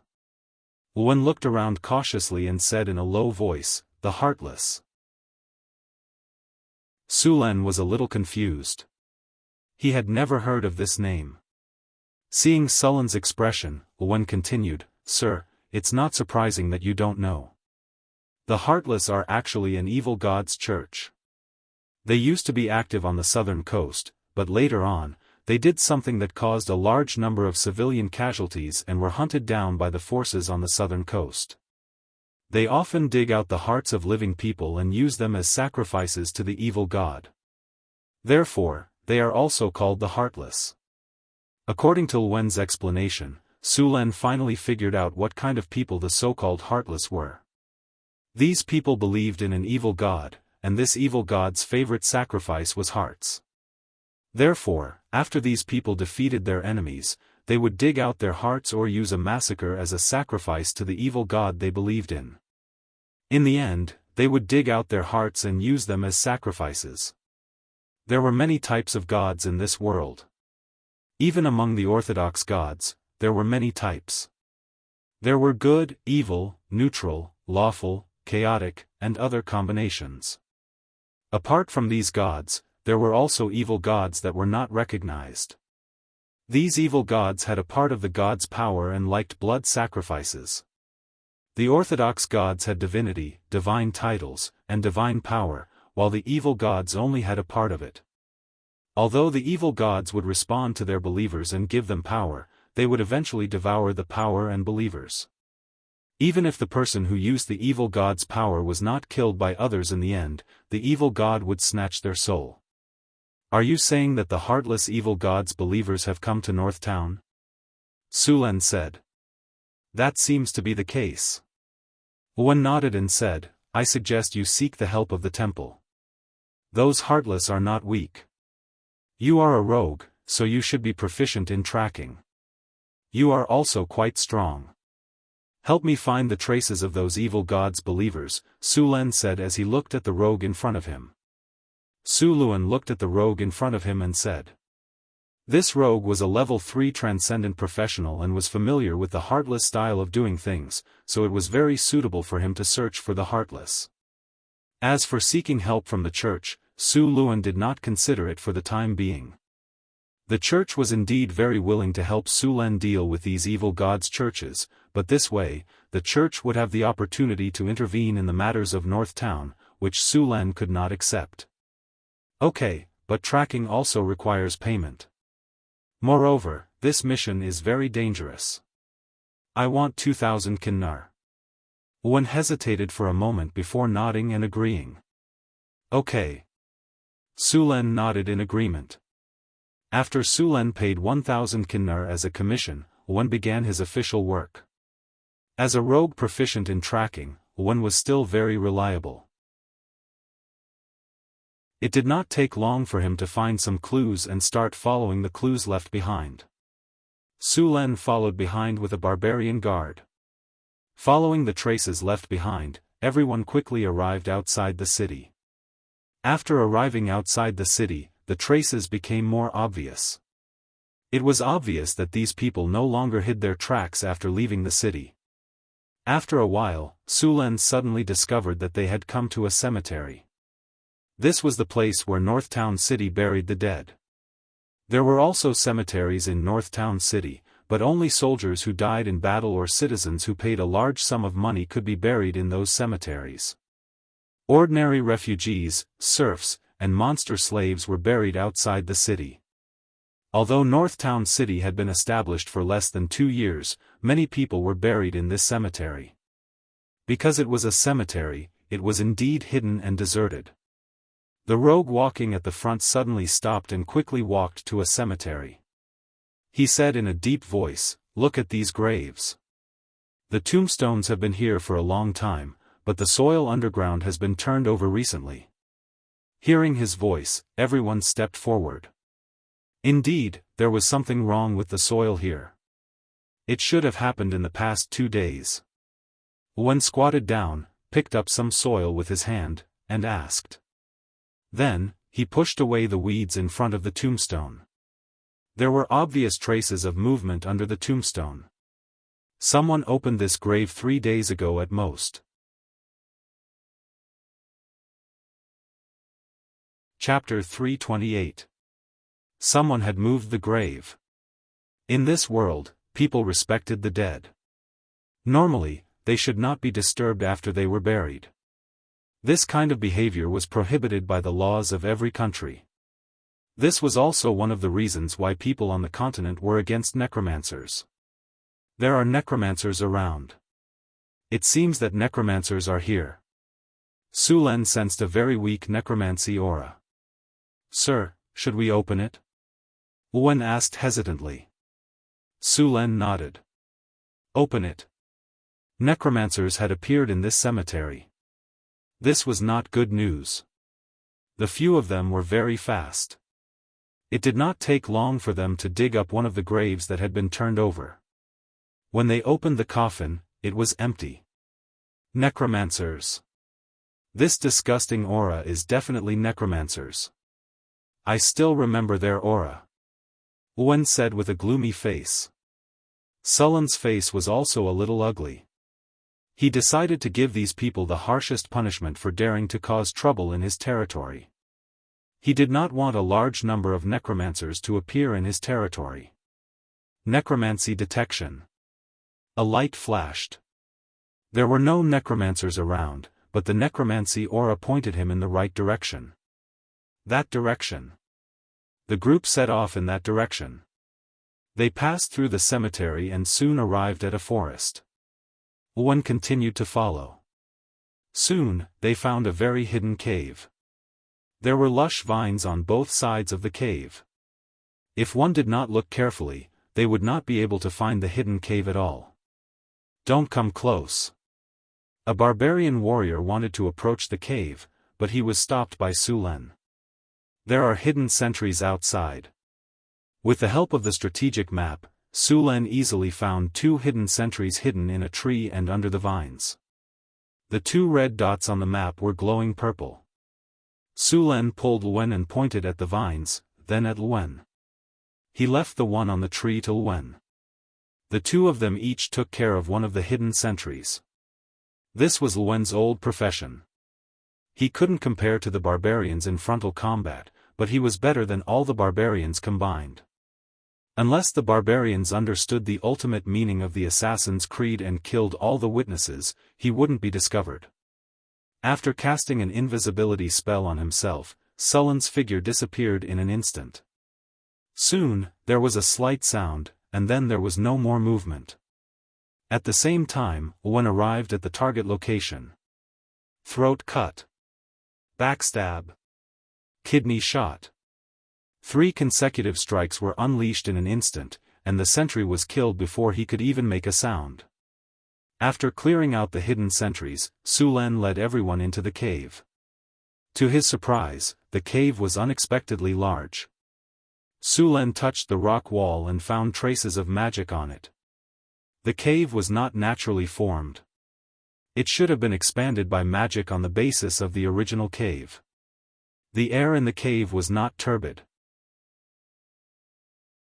After Su Len cast a group invisibility spell on everyone, they began to go deeper into the cave. There were not many forks in the cave. After taking a few wrong turns, they finally came to a place similar to a hall.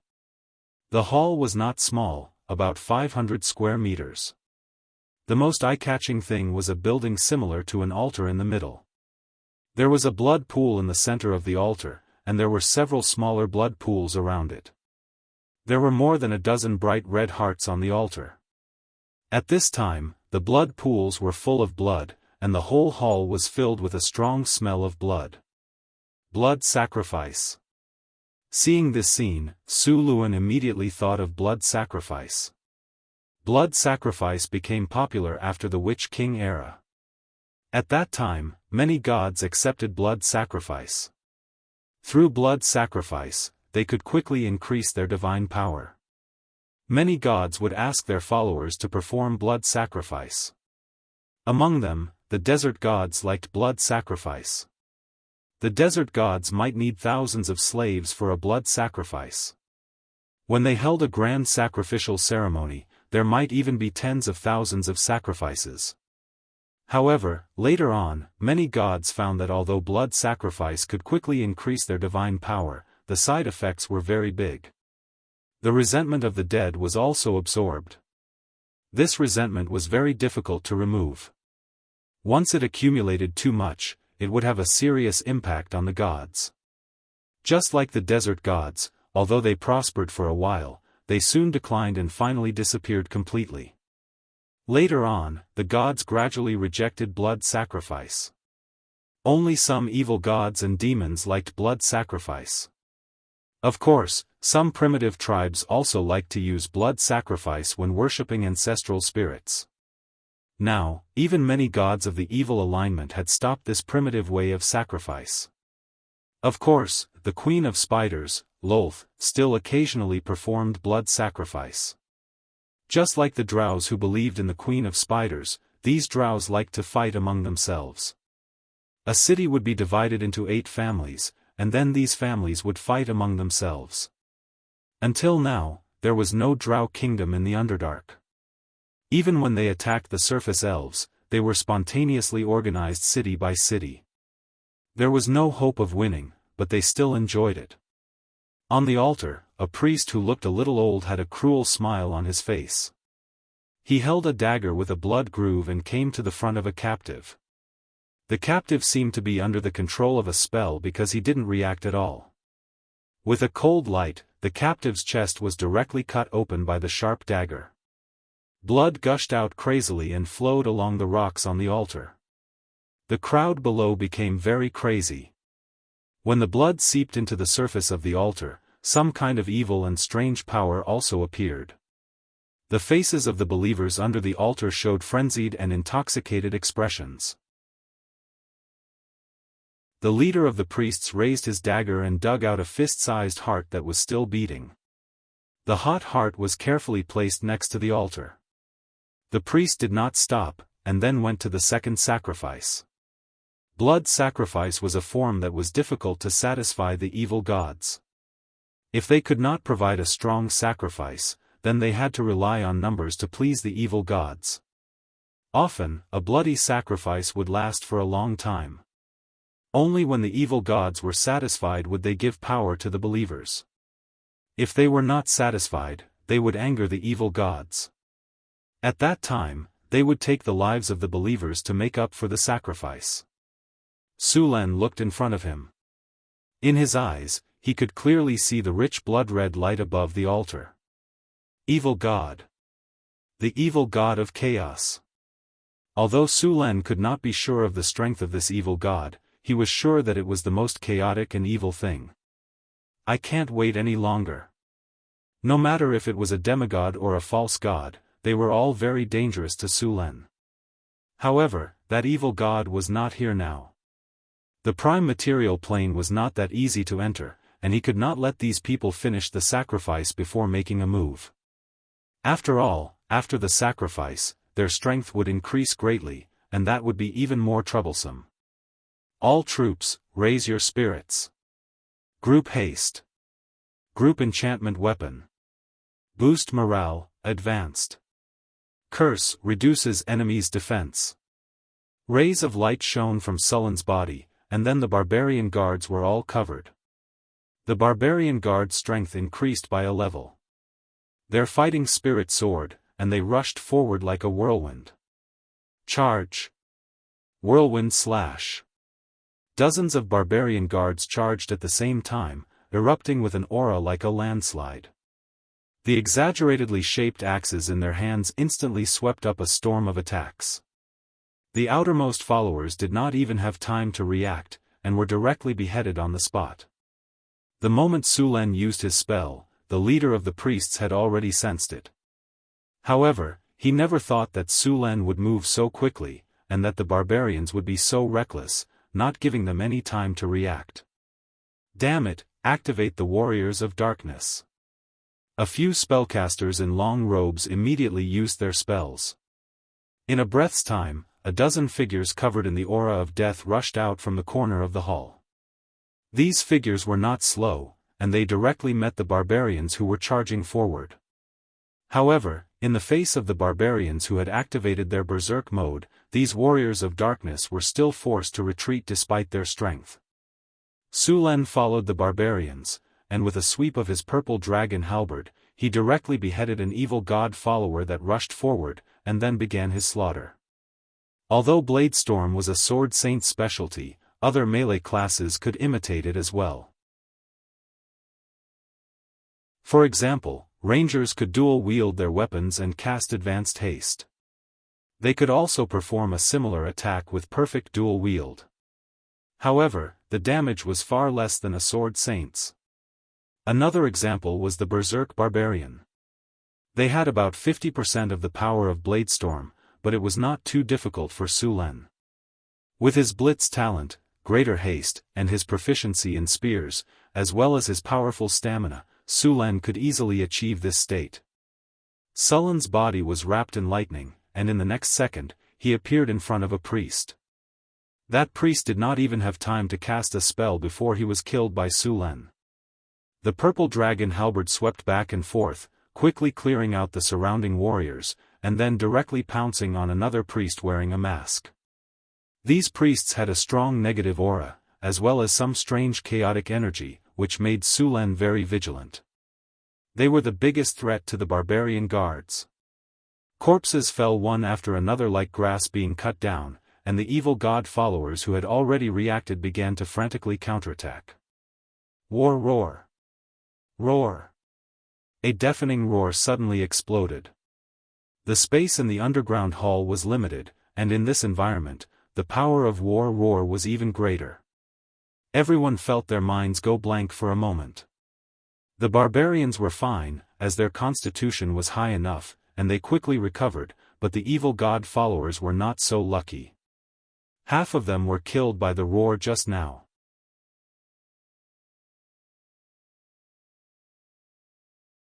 Chapter 329.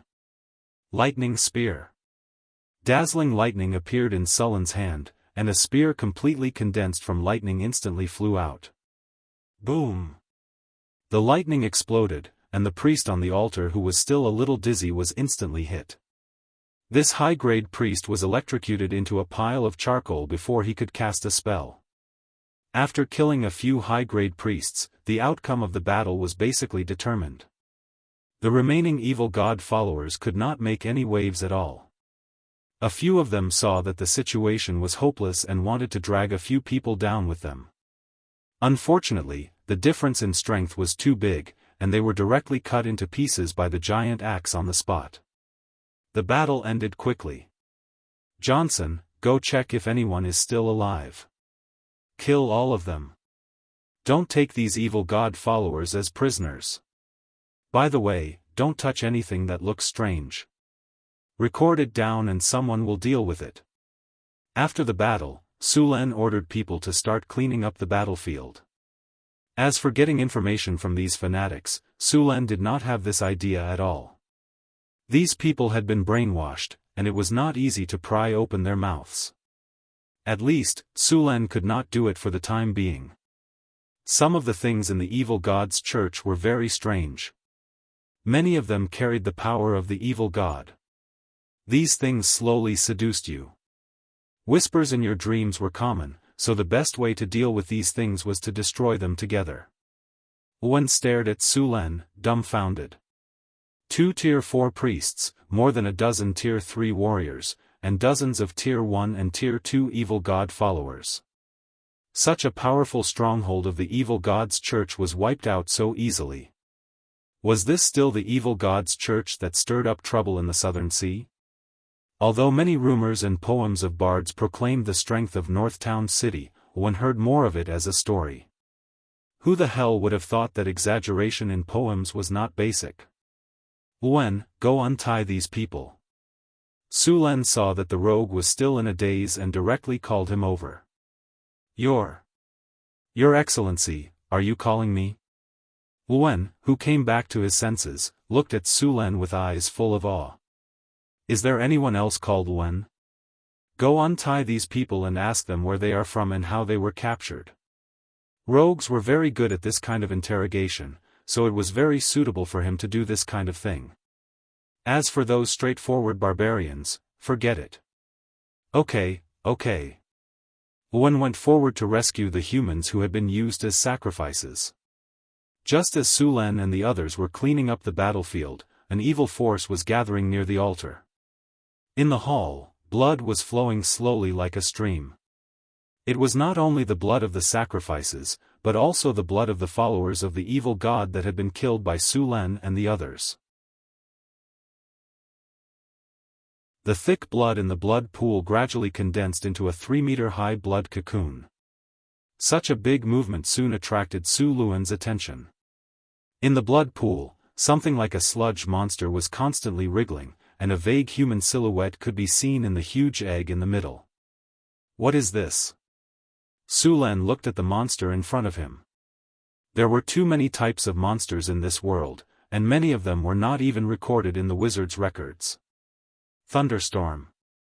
Seeing the blood cocoon in front of him, Su Lan directly summoned a ball of thunder and lightning and threw it over. Lightning flashed, and a lot of blood splattered, but the blood cocoon in the blood pool did not change at all. After the blood was blown up, it quickly recovered, just like the surface of the water. Immune to magic attacks? No, it was because there was too much blood at the scene. As long as the blood was not completely depleted, it would recover quickly. Looking at the blood pool, Su Luan immediately understood. Then, he used his weapon to attack. Similarly, the purple dragon halberd was like cutting through jelly. There was no resistance at all. Even when he attacked, a few blood arrows suddenly shot out from the blood pool to counterattack him. Su Lan waved the purple dragon halberd gently and cut off the blood arrows. After some probing, he already knew that it was impossible to end the battle before it hatched. He could only wait for it to be completely born and then kill it. The blood cocoon grew very quickly. In just a few minutes, the entire blood pool was swallowed up by it. Soon, the blood cocoon hatched. Like a slime monster, the blood cocoon stretched out its hands, legs, and head. In the blink of an eye, it became a 3-meter-tall giant. The giant's entire body seemed to be made of blood. On its head, the facial features were very blurry. Only its mouth looked ferocious and terrifying. As soon as the blood giant appeared, it directly swung its fist at Su Lan. Just by looking at the size of its fist, Su Lan did not doubt its power at all. Evil God Avatar, Blood Demon Form, Level? Ability? Transformation, Divine Spell Attribute? Divinity, Divine Power Infusion. Su Lan stepped lightly on the ground and instantly jumped back, dodging the attack. He also used the system to identify the monster in front of him. Boom! It looked like a ball of liquid, but when it hit the ground, spiderweb-like cracks appeared. Su Len retreated while checking the system's identification results. When he saw the system's information, Sullen's expression became much more serious. He never thought that this evil god would actually use divine power infusion to forcibly change its form and create an evil god avatar. Chaos Hammer. A divine spell flew directly at Su Len. Su Luan's body flashed with lightning, and the next second, he appeared behind the evil avatar. This kind of teleportation-like ability was the result of his explosiveness with the power of thunder and lightning. In fact, it was not a spatial skill. After dodging the attack, Sullen's purple dragon halberd carried powerful lightning and stabbed directly at the evil god avatar's back. Along with the dazzling lightning, the evil god avatar's body was directly penetrated by the purple dragon halberd. However, this kind of fatal wound on a normal person was completely ineffective against this monster. The wound quickly recovered to its original state. Other than the fact that its body seemed to have shrunk a little, there were no other changes. Just as Su Len was thinking about how to deal with this evil god avatar, the evil god avatar in front of him underwent a shocking change. It did not even turn around. A blurry face appeared behind its original head. Its two arms directly attacked Su Len. F***CK. The sudden attack instantly hit Su Len. Su Len only had time to block it with his purple dragon halberd before he was sent flying a few meters. This evil god avatar could actually change its form at will. It did not need to turn around at all. The front and back were completely the same. Su Len only felt a burning pain on his skin. A layer of the skin in front of his chest had been corroded. This evil god avatar's blood was highly corrosive. Without much time to think, Su Len twisted his body in midair. The tip of his foot kicked hard against the wall. His body abruptly changed direction and dodged the enemy's next attack. Thunder territory. Dazzling lightning appeared in the hall. Su Len directly activated his thunder territory. Powerful lightning gathered on his body. The surrounding air flashed with lightning from time to time. Lightning spear. Countless power of thunder and lightning quickly gathered in Su Luan's hands. This time, he did not use all the thunder and lightning to form a thunder spear. Instead, he combined the power of thunder and lightning with the purple dragon halberd. With the power of thunder and lightning, the purple dragon halberd was filled with a powerful pressure. The evil god avatar roared. Its explosive power instantly increased. It charged at Su Len at an astonishing speed. Facing the evil god avatar's charge, Su Len was not afraid. He waved the purple dragon halberd and met it head-on. Blood and lightning collided fiercely. The flickering lightning illuminated the entire underground cavern as if it was daytime. The splashing blood and lightning were like a beautiful blooming flower. Accompanied by an astonishing aura, they constantly clashed in the air. Rumble. A violent explosion sounded. When Su Len smashed the purple dragon halberd in his hand with infinite power, the evil god avatar's body immediately exploded violently. Blood splattered everywhere. The lightning and blood kept canceling out. A large amount of blood evaporated. The air was filled with a thick smell of blood. Blasphemous language. A very evil language rose from the bottom of Sullen's heart. The voice contained an extremely chaotic and evil power. A sharp pain came. Sullen's eyes were still cold. With strong resistance and talents like iron will, Sullen's resistance to this kind of ability was very high. He was not afraid of the enemy's attack at all. Although the evil god avatar was not the evil god's main body, it still had many of the evil god's abilities. For example, the evil god's force field. Under the protection of this force field, only high-level magic weapons could cause damage. A few barbarian warriors seemed to have found an opportunity. Their sharp axes flew out instantly. However, although these axes were well made, they were obviously ordinary items. They could not cause any damage to the evil god avatar at all. The axes were directly bounced off the evil god avatar's body and did not cause any damage. Su Len, who was in his best state, displayed strong combat power. The evil god avatar did not gain any advantage in the fierce battle. Instead, it was defeated by Su Len, who was skilled in martial arts. For a moment, the avatar became a size smaller. After all, the evil god was not the main body's general. The divine power it transmitted was limited. If this continued, Su Len was confident that he could completely exhaust it to death. After realizing that it could not kill Su Len, the evil god avatar instantly pounced on the barbarian warrior with a huge axe who attacked it just now. The evil god avatar with the ability to change was very fast. It arrived in front of the barbarian in an instant. Its huge fist turned into a sharp sword the moment it attacked and instantly pierced through the barbarian's chest. The barbarian's body was like a deflated balloon. The blood in his body was sucked out in an instant. Seeing this, Su Len's body flashed and immediately rushed up. The purple dragon halberd drew a cold light and instantly cut the blood sword in half. Unfortunately, it was too late. The barbarian had already turned into a dry corpse.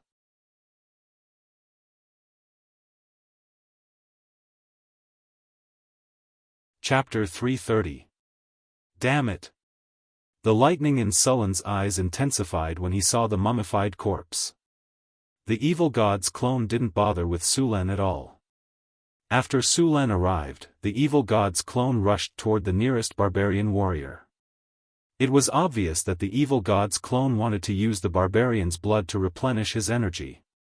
Su Len's expression changed. He instantly understood the evil god's clone's intention. Everyone, get out of here immediately. The barbarians heard the order and immediately retreated.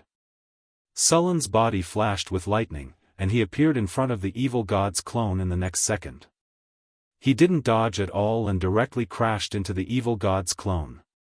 Thunder roared and lightning filled the sky. Su Luan's body was forced to retreat several steps before coming to a stop. However, the evil god's avatar wasn't any better. Its body was completely enveloped by lightning, and its body made of blood became even smaller.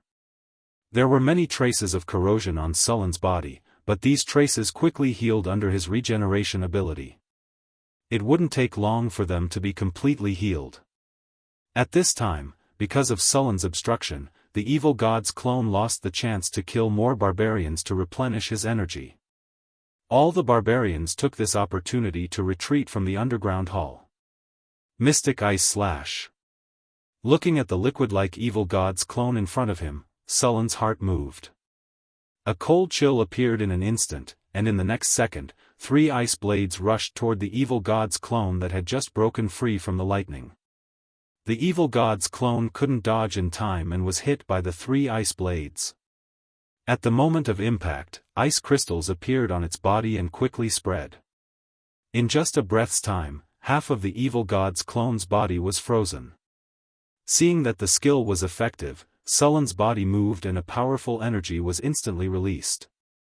Then, a few mystic ice slashes were released consecutively. The evil god's clone's speed was greatly reduced after being frozen. After being hit by a few mystic ice slashes, its body was completely frozen. Su Len's body flashed and instantly appeared in front of the evil god's clone. The purple dragon halberd in his hand didn't stop at all. Under the dazzling lightning, he slashed at the evil god's clone. Bang! Blood-red ice crystals fluttered all over the sky. Under this powerful attack, the evil god's avatar was directly shattered into countless pieces of red ice crystals. Seeing this scene, Su Luan secretly breathed a sigh of relief. No, it's not dead. At this time, Su Len suddenly realized that the system's clone didn't receive any EXP, which meant that the evil god's clone didn't die just now. At this moment, the ice crystals on the ground had melted, and countless drops of blood quickly gathered in the center. In the blink of an eye, the evil god's doppelganger appeared before them once more. It really has an immortal's body. Su Luan frowned and said, if the first time doesn't work, then the second time. I don't believe your divine power is endless. Seeing that the evil god's clone had just recovered, Sullen's body flashed and rushed up again. Although it was only an evil god's clone, it was impossible to kill it in this way. Sulen didn't have any good ideas. He could only exhaust the enemy in front of him bit by bit. Facing Sulen, the evil god's clone didn't have any advantages other than strength and regeneration. Its speed was inferior, and its control spells were basically ineffective. On the contrary, it was controlled by Sullen's spells. In this situation, it was nothing more than a guerrilla war. Now that the barbarians had retreated, Sulen didn't have to fight it head-on. Thunder roared and lightning flashed in the underground hall. Sulen, who had changed his fighting style, became more relaxed. The evil god's clone tried to rush out of the hall several times, but it was stopped by Sulen. Its blood was constantly being consumed, and the evil god's clone became smaller and smaller. Thunderstorm spell. Mystic ice slash. 3-inch lightning shrouded the evil god's clone, and its body became slightly stiff. In the next second, a few mystic ice slashes were already prepared, and the evil god's clone was turned into an ice sculpture, which was then smashed into pieces by the purple dragon halberd. As a warrior and a part-time wizard, although Suren's original energy value was abundant, he couldn't hold on for much longer. However, the piece of tungsten steel he had equipped came in handy. The mana recovery effect of the tungsten steel could restore his energy at all times. Coupled with the mana recovery potion made by Hathaway, Suren could still hold on for a long time in this battle of attrition. The evil god's clone in front of him experienced what it meant to be bombarded by spells this time. Originally, the evil god's clone was very difficult to deal with when it turned into a slime-like form. Its recovery speed was fast, it had no vital points, and it was immune to most of the physical attacks. However, it was unlucky enough to meet Sulen, who could break its energy field, so its defense was greatly reduced. In this battle of attrition, it was slowly being worn down by Sulen. As time went on, the evil god's clone's body was not much stronger than Sullen's. At this point, its power was no longer as strong as Sullen's. It was completely suppressed. The evil god's clone kept roaring, but it couldn't change the situation at all. It's time to end this. Sulen looked at the evil god's clone that was being destroyed and restored again. He gently waved the purple dragon halberd in his hand, and the lightning in the air suddenly surged. Thunder prison. Countless lightning bolts suddenly exploded, and the blue lightning power quickly gathered and completely wrapped around the evil god's clone. Countless lightning bolts kept exploding in that small space, and the evil god's clone was attacked by thousands of lightning bolts every second. The blood clone was shrinking at a speed visible to the naked eye. Boom! The dazzling lightning exploded, and the entire underground hall shook slightly. Thunder prison exploded with powerful power, and the evil god's clone was completely destroyed in this attack. Ding! You have killed the evil god's clone. You have received 42,500 experience points. Target has divinity detected. Extracting target's divinity. Extraction successful. You have received 3 divinity points. Congratulations, host, you have successfully killed the evil god's clone. You have received 2 platinum treasure chests. You have received the item Luban Remnant Scroll, X1. Congratulations, host, you have successfully killed the evil god's clone. You have received 1 legendary skill point. The system's prompt sounded in his ears, and Sulen slowly breathed a sigh of relief. Then, he removed the Thunder Domain state. Next, Sulen didn't look at the other rewards. Instead, he prepared to absorb the 3 divinity points that he had just received. Divinity was a very special power. It was like the power of blood, but it was very difficult to integrate into the blood. The descendants of the gods were born with divinity points. This divinity was inherited from their parents, and divinity and divine power had to be condensed by themselves. Of course, they could also kill other creatures with divinity and divine power to take it. Su Lin didn't plan to walk the path of the gods. This path wasn't easy. After becoming a god, even if your will was strong, you would still be affected by your divinity, and divinity. As a god, if your will wasn't strong enough, even your divinity might interfere with your thoughts. Among the gods in this situation, one of the more famous ones was Ceres, the cat and dance goddess. This goddess divinity was feline, sensual pleasure, and wandering. She also had wanderlust. She often liked to descend to the material plane to wander around and enjoy all kinds of pleasure. During the time of troubles, she was targeted by the dark goddess. Then, under the temptation and calculation of the dark goddess, she gradually began to experience all kinds of dark pleasure. If the goddess of love and beauty, Shuni, hadn't intervened in time at the critical moment, the dance goddess would have undoubtedly been controlled by the dark goddess and become her training puppet. Because of these factors, some powerful ancient gods resolutely gave up their divinity and chose to live in seclusion. The first god of death, Jurgal, and Gaia Mother did this. Jurgal, the god of death, was more thorough. He divided his divinity among 3 gods and created 3 powerful gods. At first, Jurgal was called the Lord of the End of all things. This was the final form of death. He divided his divinity into 3, so there was the god of strife, Ban, the god of the dead, Mirko, the god of murder, Bal. This action even directly led to the time of troubles. Gods had their own responsibilities. With the corresponding divinity, they would bear the corresponding responsibilities. For example, the god of death had to maintain the operation of the river Styx and receive and distribute souls. The god of light had to protect justice. The goddess of nature had to maintain the normal development of the natural world.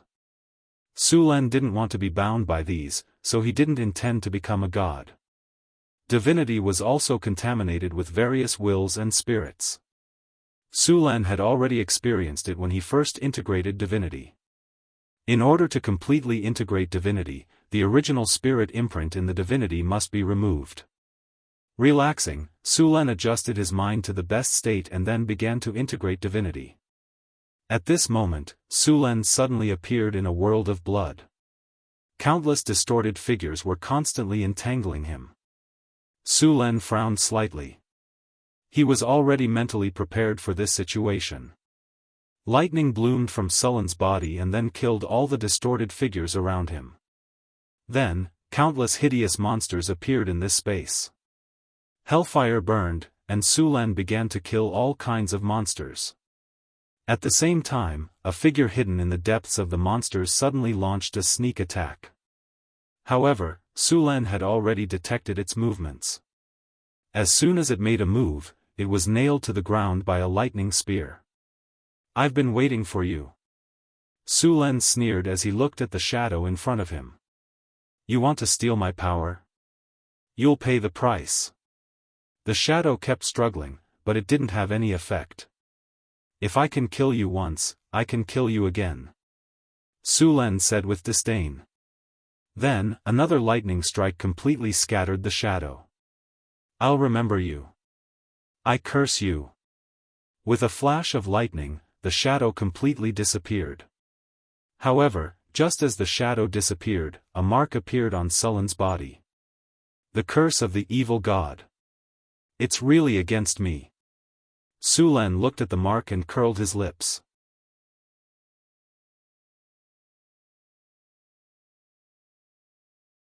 Chapter 331. Su Lin's consciousness was completely erasing the spiritual imprint that the evil god had left on the divinity before absorbing it into his body.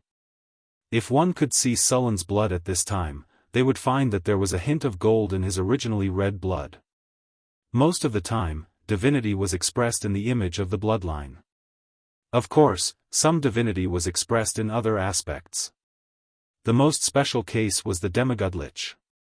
Liches did not have a drop of blood on their bodies. They were just a pile of bones, but they had divinity. When it came to the research of divinity, even the arcanists of the past did not know much about it. In fact, other than the gods, the demigod Lich was the one who had the most research on divinity.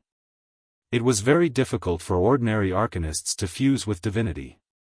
It was all thanks to the system that Su Luan was able to do so easily. Sullen's consciousness appeared in the endless starry sky. He saw endless stars in the astral plane. Those stars could be independent planes, the divine kingdoms of the gods, or some barren half-planes. Although these stars looked very close, most of them were actually projections. Su Len stood in the void, the endless source sea above his head. The vast and boundless energy made Sullen's heart palpitate. The huge power of the rules was also displayed in front of him. Then his consciousness began to fall, and it was getting faster and faster. It was as if he was falling from a high altitude in an instant. When Su Len opened his eyes again, he was still standing in the underground hall. The surrounding scenery had not changed at all. The big pit on the ground, the mottled bloodstains, and the pungent smell of blood. It was as if the scene he had just seen was an illusion. Only a black mark on his arm reminded him that everything just now was not an illusion. Curse of the evil god, you have been marked by the evil god. Just as Su Len stared at the mark, the remaining power of the evil god around him quickly gathered together and formed a very abstract ghost face. No. No. No. One can escape. I will catch you. An inexplicable language sounded. Su Len glanced at the ghost face and curled his lips. You only know how to play tricks. Then, he held his left hand with his right hand and straightened his left arm. He pointed his index finger at the ghost face and shouted, "Come here." The ghostly face twisted and changed. Coward. Casually, a bolt of lightning flashed and scattered the distorted ghost face, completely eliminating the last trace of the evil god's power. Su Len relaxed a little after completely eliminating the evil god's power. Although he acted as if he didn't care, he didn't relax at all when it came to the evil god. As long as it was related to a god, it was basically a difficult guy to deal with. Although the evil god had left a mark on him, Su Luan still couldn't help but feel excited. He had gained a lot on this trip. The most precious thing was the 3 points of divinity. There weren't many ways to obtain divinity. There were all kinds of divinity creatures, demons, abominations, and ancient evildoers, but the premise was that you could defeat them and kill them. With the addition of these 3 points of divinity, Su Len had already gathered 5 points of divinity. He was still 5 points away from the lowest level of demigod. Now, he had more divinity than most divine creatures. In addition to these divinity, killing the evil god's incarnation also gave him more than 40,000 experience points. In addition, 2 platinum treasure chests were dropped. This was the first time 2 platinum treasure chests had dropped from a monster. Su Len opened the storage space and chose to open the treasure chests. A gorgeous special effect flashed and the familiar sound of the system rang in his ears. Congratulations, host. You have opened the platinum treasure chest. You have obtained the item, Big Dipper Nectar X2. Congratulations, host. You have opened the platinum treasure chest. You have obtained the item, 9 Bulls and 2 Tigers Pills. After hearing the name of the item, Su Len immediately took out the 2 items. Su Len had already used the Big Dipper Nectar several times. This item could directly increase one's strength or vitality by 3 points. Sullen's strength had now reached 50 points, which was a critical point. If he wanted to increase it, he would need 3 attribute points to increase his strength by 1 point. He planned to continue increasing his vitality. 50 points of strength was already very high in the material plane. Only dragons and some giants could surpass Su Luan in strength. Moreover, the benefits of adding strength to constitution were also obvious. The most obvious one was having more HP and being able to resist attacks.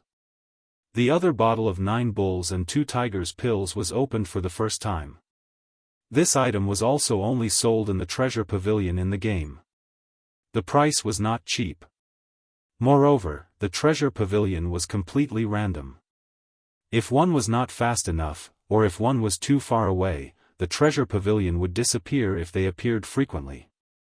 9 bulls and 2 tigers pills, bottle carefully refined spiritual medicine using dozens of rare medicinal herbs and several natural treasures as the main ingredients. After use, 1 free attribute point will be increased. Note, 5 pills per bottle. Although 1 pill could only increase 1 attribute point, the effect was not as good as the Big Dipper nectar and the wisdom leaf. However, it was still a free attribute point. Su Len could add it to his agility or charm. Now, the experience required to level up was too much. Moreover, each level only gave 2 free attribute points. If Su Len wanted to make up for his shortcomings, he had to rely on this. Without hesitation, Su Len consumed the Big Dipper nectar and chose to increase his vitality. A slightly cold energy appeared in his body, and then it became extremely hot. Su Len only felt a tearing pain in his body and bones. It was as if countless ants were gnawing on his body. In just a moment, Su Len felt as if he had been in the past few years. His body was sweating profusely. After resting for a while, Su Len did not continue using it. He planned to go back and use it again after a period of time. If his attributes increased too much at once, it would affect his control of his body. After putting away the remaining 2 bottles, Su Len looked at the other item, the Luban Remnant Scroll. This was a severely damaged scroll. There were some symbols on it, and it looked like a tattered scroll. However, this was only on the surface. Su Len directly flipped through its attributes. Luban Remnant Scroll. This scroll contains a lot of information and knowledge about various machinery and woodworking. Unfortunately, due to the passage of time, it is incomplete. However, it still has some effects. After using it, it can speed up the research of machinery. Su Len casually put this Luban Remnant Scroll into the storage space. He planned to go to the Weapons Bureau when he returned and see the progress of the crossbow research. The last remaining legendary skill point was also very precious. Currently, legendary skill points could only be obtained by killing legendary enemies. The effect was also very powerful. It could be used to upgrade high-grade talents or skills to the legendary level. Of course, it could also upgrade skills below high grade by 1 level. However, doing so would be a complete waste. Su Len was a little hesitant. The talent that he could upgrade now was Advanced Regeneration. After upgrading, it could reach the legendary regeneration level. At this level of regeneration, he could already regrow broken limbs. As long as the heart and head were not damaged, other injuries would be healed. The other was Forbidden Magic. However, to upgrade the effect of Forbidden Magic, he needed 2 legendary skill points. He only had 1 now. After some hesitation, Su Len decided to keep this legendary skill point for the time being. He would wait until he accumulated more points to upgrade Forbidden Magic to the legendary level. The legendary Forbidden Magic could be used on legendary spellcasters. Its effect was to temporarily cut off the spellcaster's connection with the elemental energy of the outside world. If the spellcaster wanted to cast a spell, they could only use the mana stored in their body. Moreover, the mana consumption would increase exponentially. When casting a spell, the spellcaster would use their own mana to trigger the elemental energy of the outside world to form a resonance effect. Then, the spellcaster would cast the spell without using too much mana. However, after being Forbidden Magic, the spellcaster would need to provide all the mana to cast the spell. The mana of a legendary spellcaster was probably only enough to cast a level 9 spell. This skill could cripple most of the spellcaster's power. In the underground hall, the barbarian warriors were collecting the spoils of war. After dealing with the evil god believers and evil god avatars, the barbarian warriors who had just retreated returned. There were several other passages in the underground hall. These passages led to the storage room and the residences of some high-ranking members of the church. Although the evil god's church looked like underground rats, they were actually very rich. The churches of the gods would abide by the rules of the game. The evil god's church did not have so many concerns. There was once a relatively remote noble who died in an accident, leaving behind only a widow and an orphan. Then, some relatives appeared out of nowhere and used various methods to control the mother and son. Then, they carried out all kinds of activities. It was not until a high-ranking member of the church passed by that they were discovered. This place had become the lair of an evil god's church. In the end, when the evil god's church was destroyed, the nobles and the church paid a heavy price. Several high-ranking members of the evil god's church were still able to escape with a large amount of wealth. These evil god churches would often tempt some foolish nobles, such as prolonging their lives, gaining power, or promising to revive their loved ones. Many nobles felt that they could control these churches, but they didn't know that these nobles were just lambs waiting to be slaughtered in the eyes of these evil god churches. After a while, a barbarian warrior came in front of Su Len and bowed. "Your Excellency, all the spoils of war have been cleared out. Do you want to take a look?" "Very good. Did you find any strange items?" Su Len turned and glanced at him. The barbarian warrior immediately replied, "I found a few statues and some strange decorations." "Take me to see them." Su Len followed the barbarian warrior to another passage. Soon, he saw some items piled up on the ground. As soon as he approached, he felt a twisted evil power.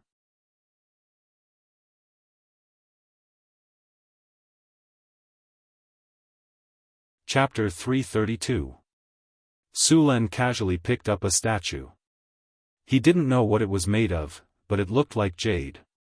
Although it looked ordinary, it contained a trace of evil energy.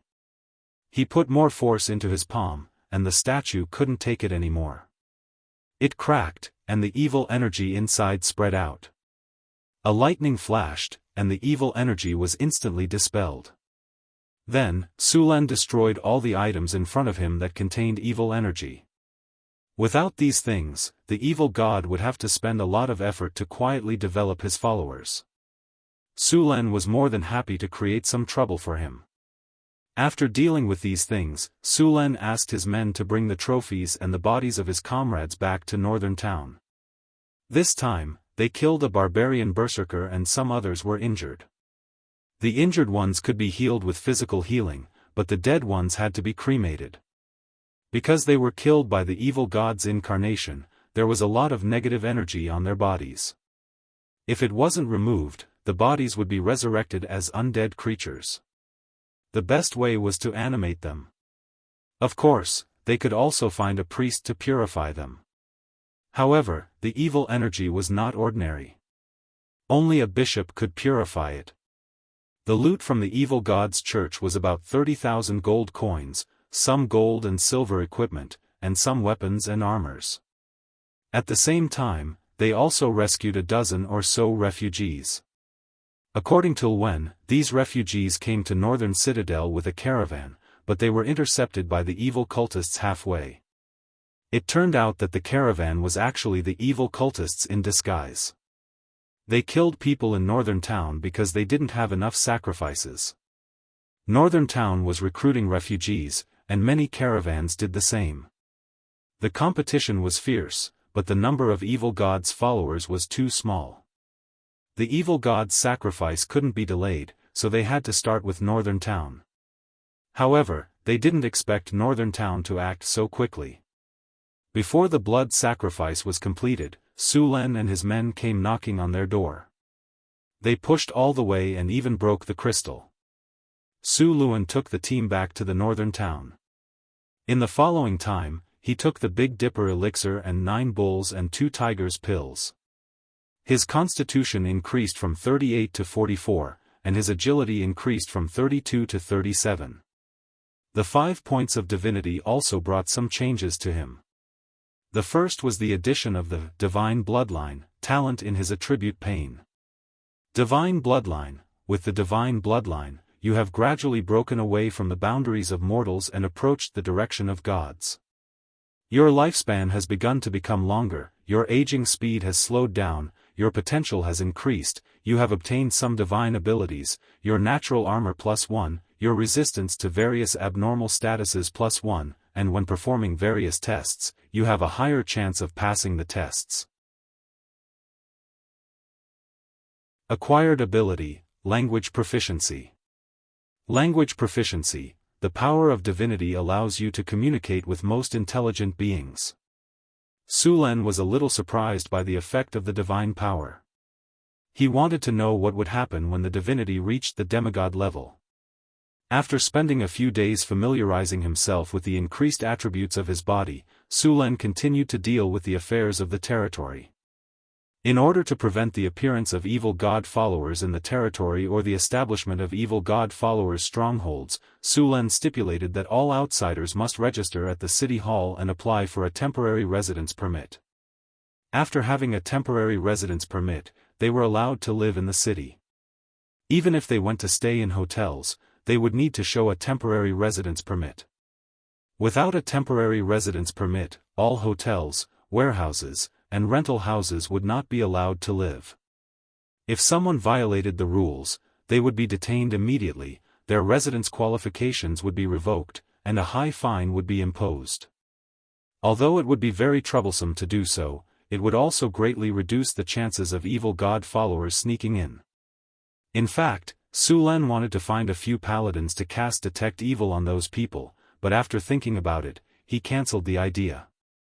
Paladins were very annoying professions. These people were very paranoid about justice. If they were to cast detect evil, more than 70% of the nobles in the world would be glowing red. Some people once asked the paladins for help. After the paladins cast detect evil, more than 30% of the people in the city were glowing red. The whole city was almost overturned by them. The paladins all wore the same silver-white knight's armor and were equipped with a knight's long sword. They had a friendly smile on their faces, which made it easy for people to have a good impression of them. Generally speaking, paladins were a group of very charming existences. Using the standards of the previous world, they were perfect idealists. They were tolerant of the good camp and cold to the evil camp. If it was in other cities, it would be fine, but in a developed city, it was a trap. The merchants in this era were not good people, especially those who dared to do business in the northern wasteland. The northern wasteland was a place outside the law. If they met other caravans in the wild, they would be alert immediately. If they found that the other caravans were weak, they wouldn't mind taking on the role of bandits. Most of the merchants relied on the nobles. Most of the time, they would do some illegal things. It was good enough for most of the merchants to be neutral. Most of them were already leaning towards the evil camp. There were only a few merchants who were truly good. If these merchants did not have a strong background and strength, they would have been divided up by other merchants. In short, it was really difficult for good people to do business in this world. It could be said that at least 1/3 of the merchants were leaning towards the evil camp. It was just that the degree of leaning was not high. Even those merchants who were neutral had a lot of blood on their hands. If he used detect evil at this time, he would most likely be glowing red. If he was seen by the paladins, there was a high chance that he would be killed. The paladins were indeed very kind. They were not hypocritical like the nobles. They could not tolerate evil in their eyes. They were also the guardians of justice. They were pious, strong, brave, fearless, compassionate, humble, loyal, protecting women and children, upholding justice. Almost all the knight's virtues could be applied to them. If the paladins used detect evil on Su Lin, the red light on Sullen's body would probably be no less than that of those murderous executioners. He had enslaved at least tens of thousands of people, which was also considered evil in the eyes of the paladins. Although it was because of him that those refugees could survive and had hope for the future, it still did not change the fact that Su Lin was enslaving and oppressing the weak. The paladins were a group of very special people. They firmly believed in order and kindness. They had a strong will and belief. It was not an exaggeration to say that the difficulty of becoming a paladin was 1 in 10,000. It was not a matter of talent, but whether your heart believed in justice and kindness. If the paladins doubted faith, belief, and justice, then the power of the paladins would decline rapidly. They might become an ordinary warrior, or they might fall and become a dark warrior. Although paladins were not popular among the nobles, they were the most popular among the lower-class people. It was precisely because of the existence of this group of people like paladins that the civilians of this world had a much better life. The paladins' first belief was justice, and their second belief was God. In their hearts, justice was above everything. Because of their special profession, the paladins were naturally immune to fear, disease, and could perform healing magic. They also had high magic resistance. It was a very powerful profession, but because of various reasons, the number of paladins had always been small. Sulan did not want to see any paladins come to Northern Town. Although he did not like the paladins, he had to admit that the world could not do without them. In order to cooperate with the temporary residence permit, Sulan also announced the implementation of the household registration system in Northern Town. Many of the original residents of Northern Town were divided into areas and counted. After all, they worked together in groups. It was not difficult to add the household registration system now. It did not take long for the grassroots officials to finish counting. The system also reflected the birth of the household registration system. The stability of Northern Town directly increased by 13 points. After the household registration system was established, Sulan went to the Weapons Bureau in Northern Town. Under Sulan's command, the Weapons Bureau had been studying crossbows. After a period of research, there were some results. For example, the range of the crossbow had increased, and its power had increased, but its weight had increased, and its structure had become more complicated. The more complicated something was, the more likely it was to have problems on the battlefield. The ideal crossbow had to be simple in structure, fast in loading, long range, high in power, high in accuracy, and light in weight. However, this was only a dream. After Sulan came here, he checked the latest crossbow. He was still not satisfied. The structure of the crossbow was too complicated, and the failure rate was very high. He found the Book of Luban and chose to use it on the crossbow. Ding! Are you sure you want to use the Book of Luban on the crossbow? Yes. With a flash of light, the Book of Luban in the storage space disappeared. At the same time, in the system interface, the Weapon Bureau's logo showed an accelerated research symbol. The craftsmen seemed to have new ideas and began to experiment. With this buff, the research progress increased by several times. Soon, a new crossbow was completed. Sulan brought people to the training ground for training. A group of soldiers held the crossbow and began to shoot at the targets in the shooting range. After some testing, Sulan was satisfied with the crossbow. After the improvement, the range of the crossbow had increased to 120 meters. 100 meters could penetrate inlaid iron armor, 80 meters could penetrate ordinary iron armor, and 50 meters could penetrate full-body armor. This was very powerful. Of course, the shooting speed of the crossbow did not increase. In order to be effective, the crossbow formation was still needed. The structure was simpler, the failure rate was lower, and the reliability was improved. Sulan had decided to equip the army with this crossbow.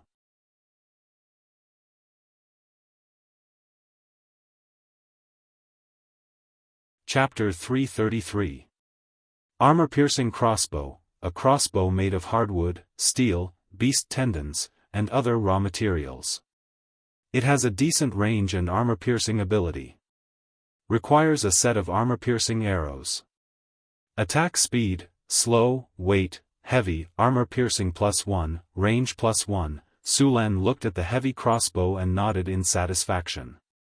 Although it still had many flaws, it could be used in a real battle. Su Len put down the crossbow and asked, "How much does it cost to make this crossbow?"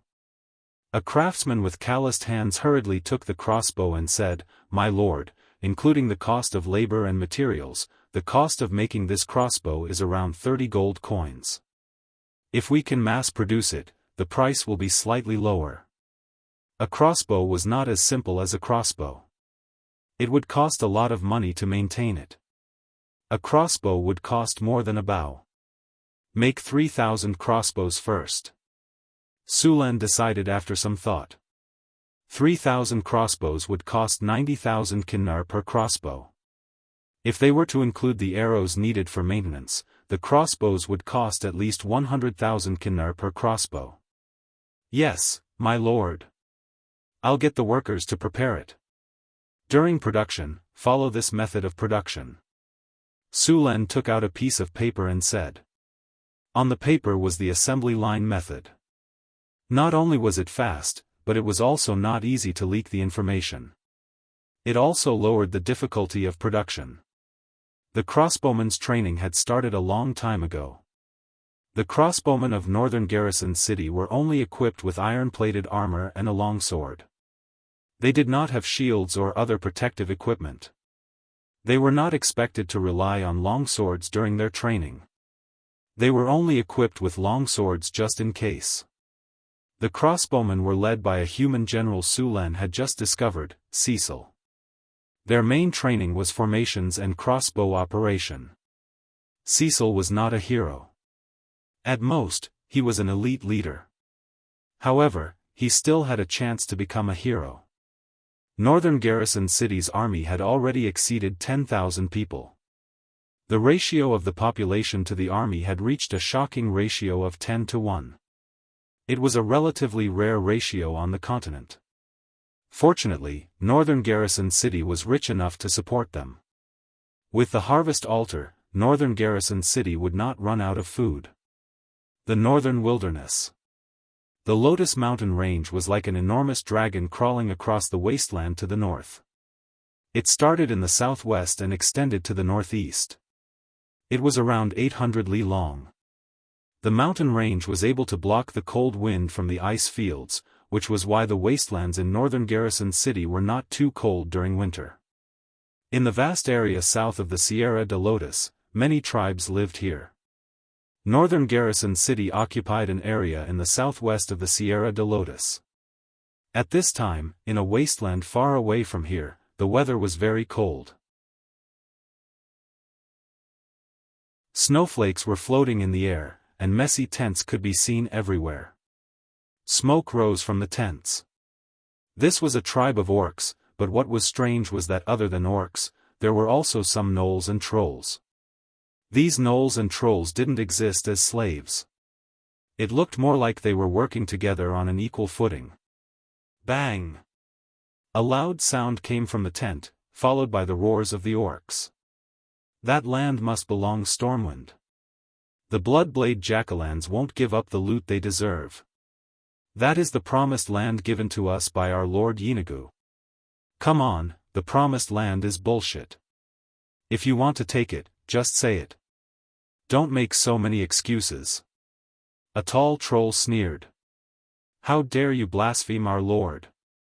I will kill you and sacrifice you to our Lord. The gnoll roared.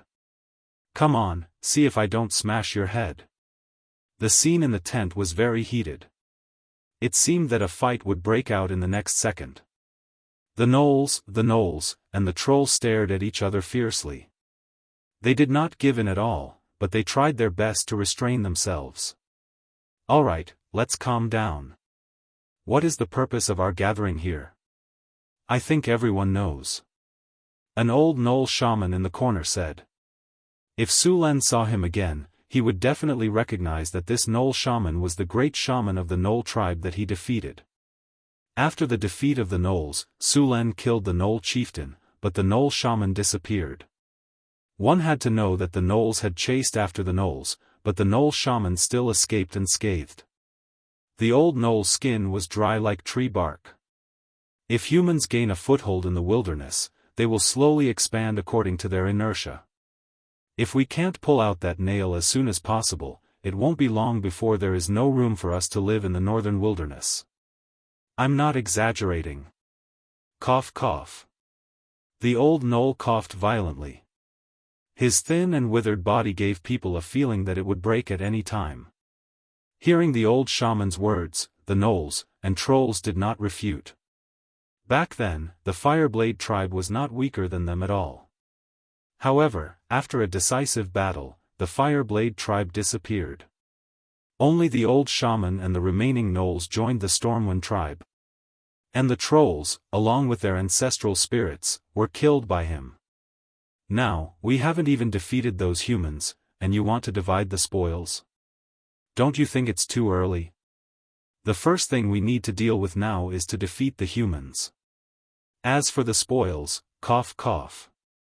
We'll divide the spoils according to the contribution in this battle. The old shaman finished speaking in one breath. As if he had exhausted all his energy, he sat aside and did not speak anymore. Okay, we'll divide it according to the old shaman's method. The gnoll and the orc looked at each other and nodded in agreement. Sulen did not know that the gnoll, and the troll tribes were preparing for war. He was now listening to the little succubus report. The little succubus body was curvy and very petite. After coming in, she sat directly on Sulen's lap and began to report the output of the underground world during this period. This month, 103 pounds of gold, 1,526 pounds of silver, 11 tons of iron, 23 gems, 37 grams of mithril. How much spider silk was produced? The little succubus but was very elastic, and it made Sulen feel a little hot. He reached out to hold the little succubus and put her in a proper position. This month, 56 bundles of spider silk were produced. I've already given them to Hathaway to deal with. Hey, be gentle, don't tear my stockings. This is the last one I have this month. I'm paying attention. Sulen's movements were very skillful. The little succubus was wearing a slim-fit dress today, and it outlined the curves of her body incisively and vividly. Sulen, who had already trained his spear skills to the Grandmaster level, had long been able to move at will. The two of them were like inlays, and it was seamless. Move a little. Move a little. I can't, my whole body is numb. Half an hour later, the battle was over. Chris's body was as limp as a beautiful snake. Sulen let her rest here and got up to tidy up the scattered documents on the ground. I told you to be gentle. This stocking is ruined again. The little succubus who had recovered looked at the damaged stockings and complained. Next month, the spider silk production will increase. I'll give you more, Sulen said with a smile. Humph, that's more like it. The little succubus snorted. Sulen was secretly amused. I'll give you more, but you'll still be torn apart by me. After the main body of the wizard tower was completed, Hathaway, Karina, Alex, and Grace began to build the inside of the wizard tower. The wizard tower needed a lot of energy channels to transmit the energy from the elemental pool to every part of the wizard tower. This required a lot of magic crystals. The magic crystals produced by the crystal beasts in the secret plane had to be first supplied to the wizard tower for a long time. The wizard tower also needed to build an elemental pool. This was the source of energy for the wizard tower. For a large wizard tower like the one built in Northern Town, a normal elemental pool could not supply it. The size of an elemental pool was divided by the amount of energy stored in it. A standard elemental pool of the lowest level, after being filled with elemental water, would contain 100,000 degrees of energy. Wizards set the energy consumption of a level 1 spell, Arcane Missile, to 1 degree. A 100,000 degree elemental pool would have enough energy to cast 100,000 arcane missiles. This kind of elemental pool was usually equipped with a small wizard tower. A 100,000 degree elemental pool could not drive the wizard tower to fly. Even the wizard tower's ultimate weapon, the magic pulse rail gun, could only be fired once, and it needed to be charged. This 100,000-degree elemental pool was not good enough for Su Len. Even Hathaway was not willing to install it in this wizard tower. This wizard tower was designed and built according to the standards of a legendary wizard. Even the space reserved for upgrading to a floating space tower was prepared.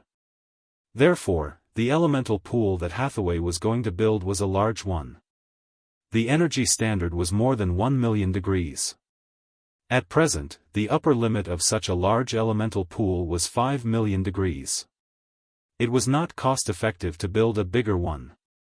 The construction of an elemental pool required many magic materials such as magic gemstones, mithril, magic steel, arcane dust, astral dust, and so on. The larger the elemental pool was, the more materials were needed. When it exceeded 1 million degrees, the number would increase exponentially.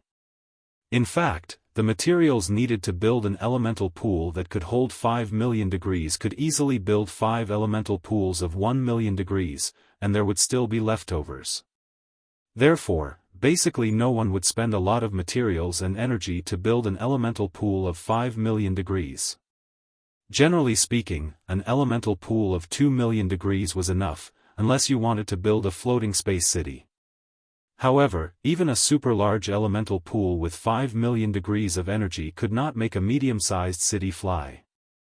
The most cost-effective was an elemental pool of 2 million degrees, which was what Hathaway was going to build. The location of the elemental pool was at the bottom of the wizard tower. There were 3 underground floors of the wizard tower, with an area of 3,000 square meters. This floor was all built with obsidian, and it was blessed with hardening to be strong enough. You're tuning in to the Unparalleled SwordWill YouTube channel. Don't forget to subscribe and join us on this journey to catch the most captivating stories.